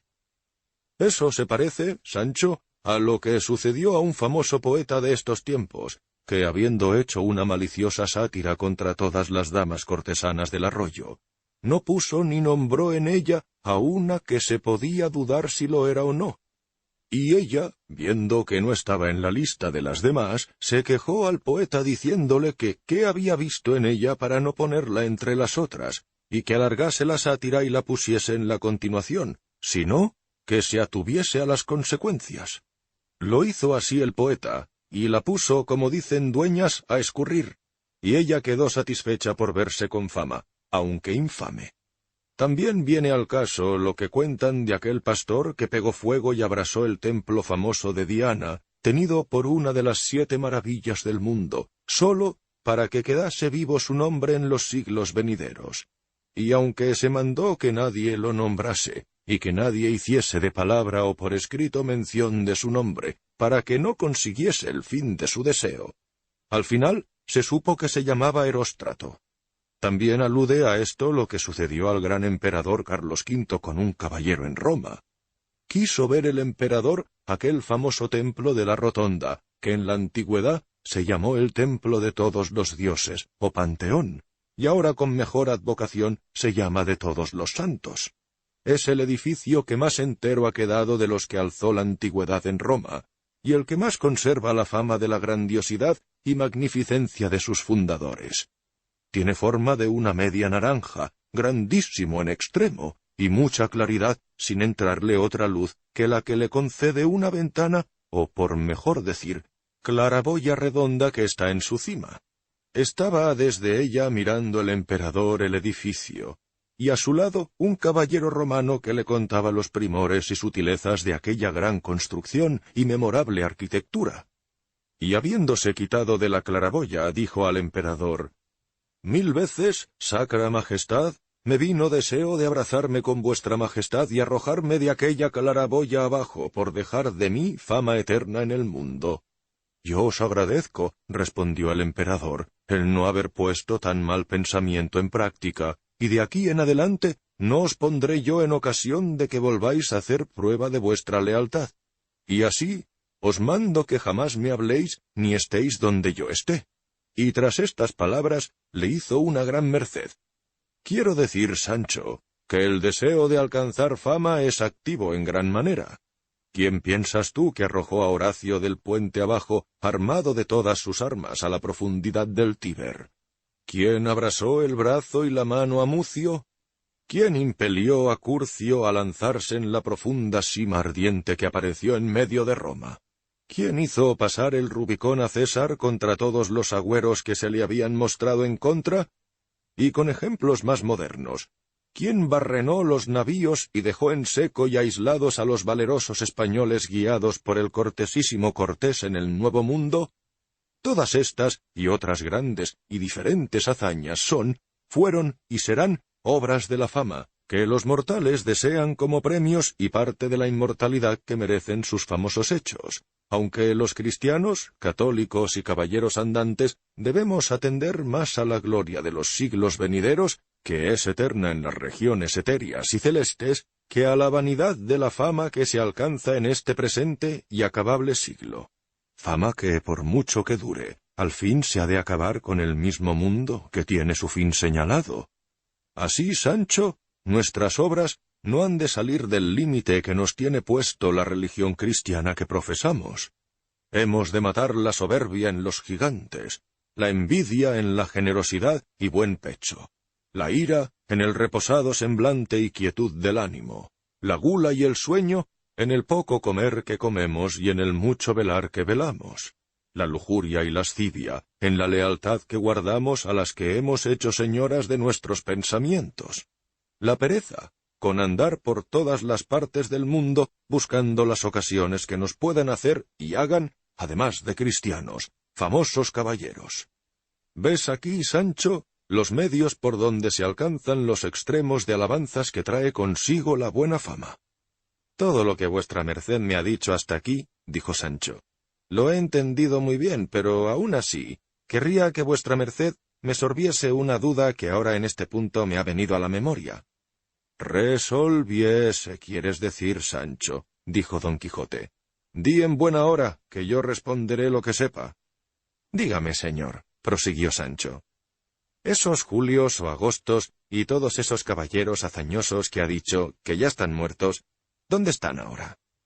Los paganos, sin duda, están en el infierno. Los cristianos, si fueron buenos cristianos, en el purgatorio o en el cielo. Está bien, dijo Sancho. Pero sepamos ahora, esas sepulturas donde están los cuerpos de esos señorazos, ¿tienen delante de sí lámparas de plata, o están adornadas las paredes de sus capillas con muletas, mortajas, cabelleras, piernas y ojos de cera? Y si con esto no, ¿con qué están adornadas?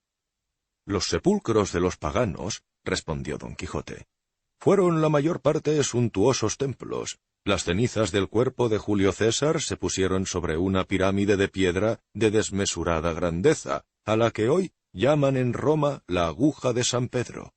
Al emperador Adriano le sirvió de sepultura un castillo tan grande como una buena aldea, a la que llamaron Moles Adriani, que ahora es el castillo de Sant'Ángel en Roma.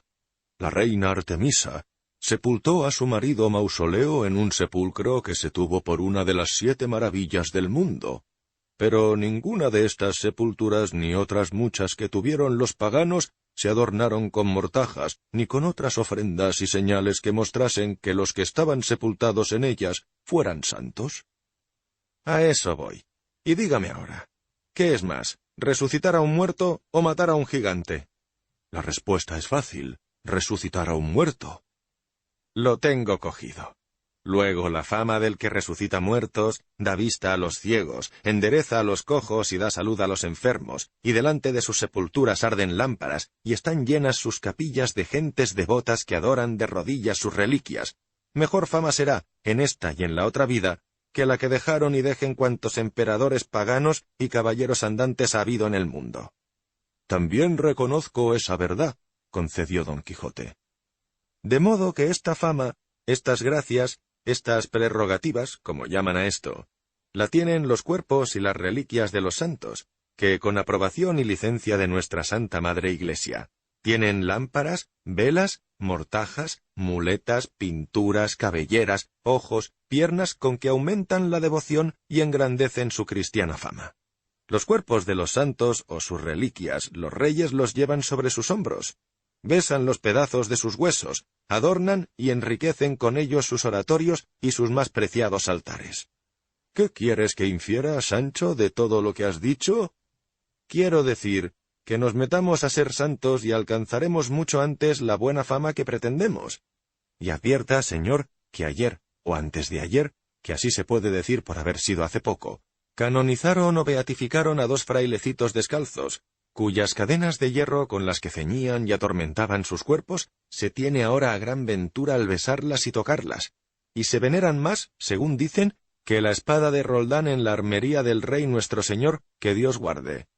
Así que, señor mío, más vale ser humilde frailecito, de la orden que sea, que valiente y andante caballero. Más alcanzan con Dios 2 docenas de disciplinas que 2000 lanzadas, ya las den a gigantes, ya a vestiglos o a endriagos. Todo eso es así, pero no todos podemos ser frailes, y muchos son los caminos por donde Dios lleva a los suyos al cielo. Religión es la caballería, caballeros santos hay en la gloria. Sí, pero yo he oído decir que hay más frailes en el cielo que caballeros andantes. Eso es porque el número de los religiosos es mayor que el de los caballeros. Muchos son los andantes, muchos, dijo Don Quijote, pero pocos los que merecen nombre de caballeros. En estas y otras pláticas semejantes, se les pasó aquella noche y el día siguiente, sin acontecerles cosa que sea de contar, lo que le pesó no poco a Don Quijote. En fin, al día siguiente al anochecer, descubrieron la gran ciudad del Toboso, con cuya vista se alegraron los espíritus a Don Quijote, y se le entristecieron a Sancho, porque no sabía la casa de Dulcinea, ni la había visto en su vida, como no la había visto su señor. De modo que el uno por verla y el otro por no haberla visto estaban sin sosiego, y no imaginaba Sancho qué iba a hacer cuando su dueño lo enviase al Toboso. Al final ordenó Don Quijote entrar en la ciudad entrada la noche, y mientras llegaba la hora, se quedaron entre unas encinas que estaban cerca del Toboso. Y llegando el momento preciso, entraron en la ciudad, donde les sucedieron cosas fuera de toda ponderación.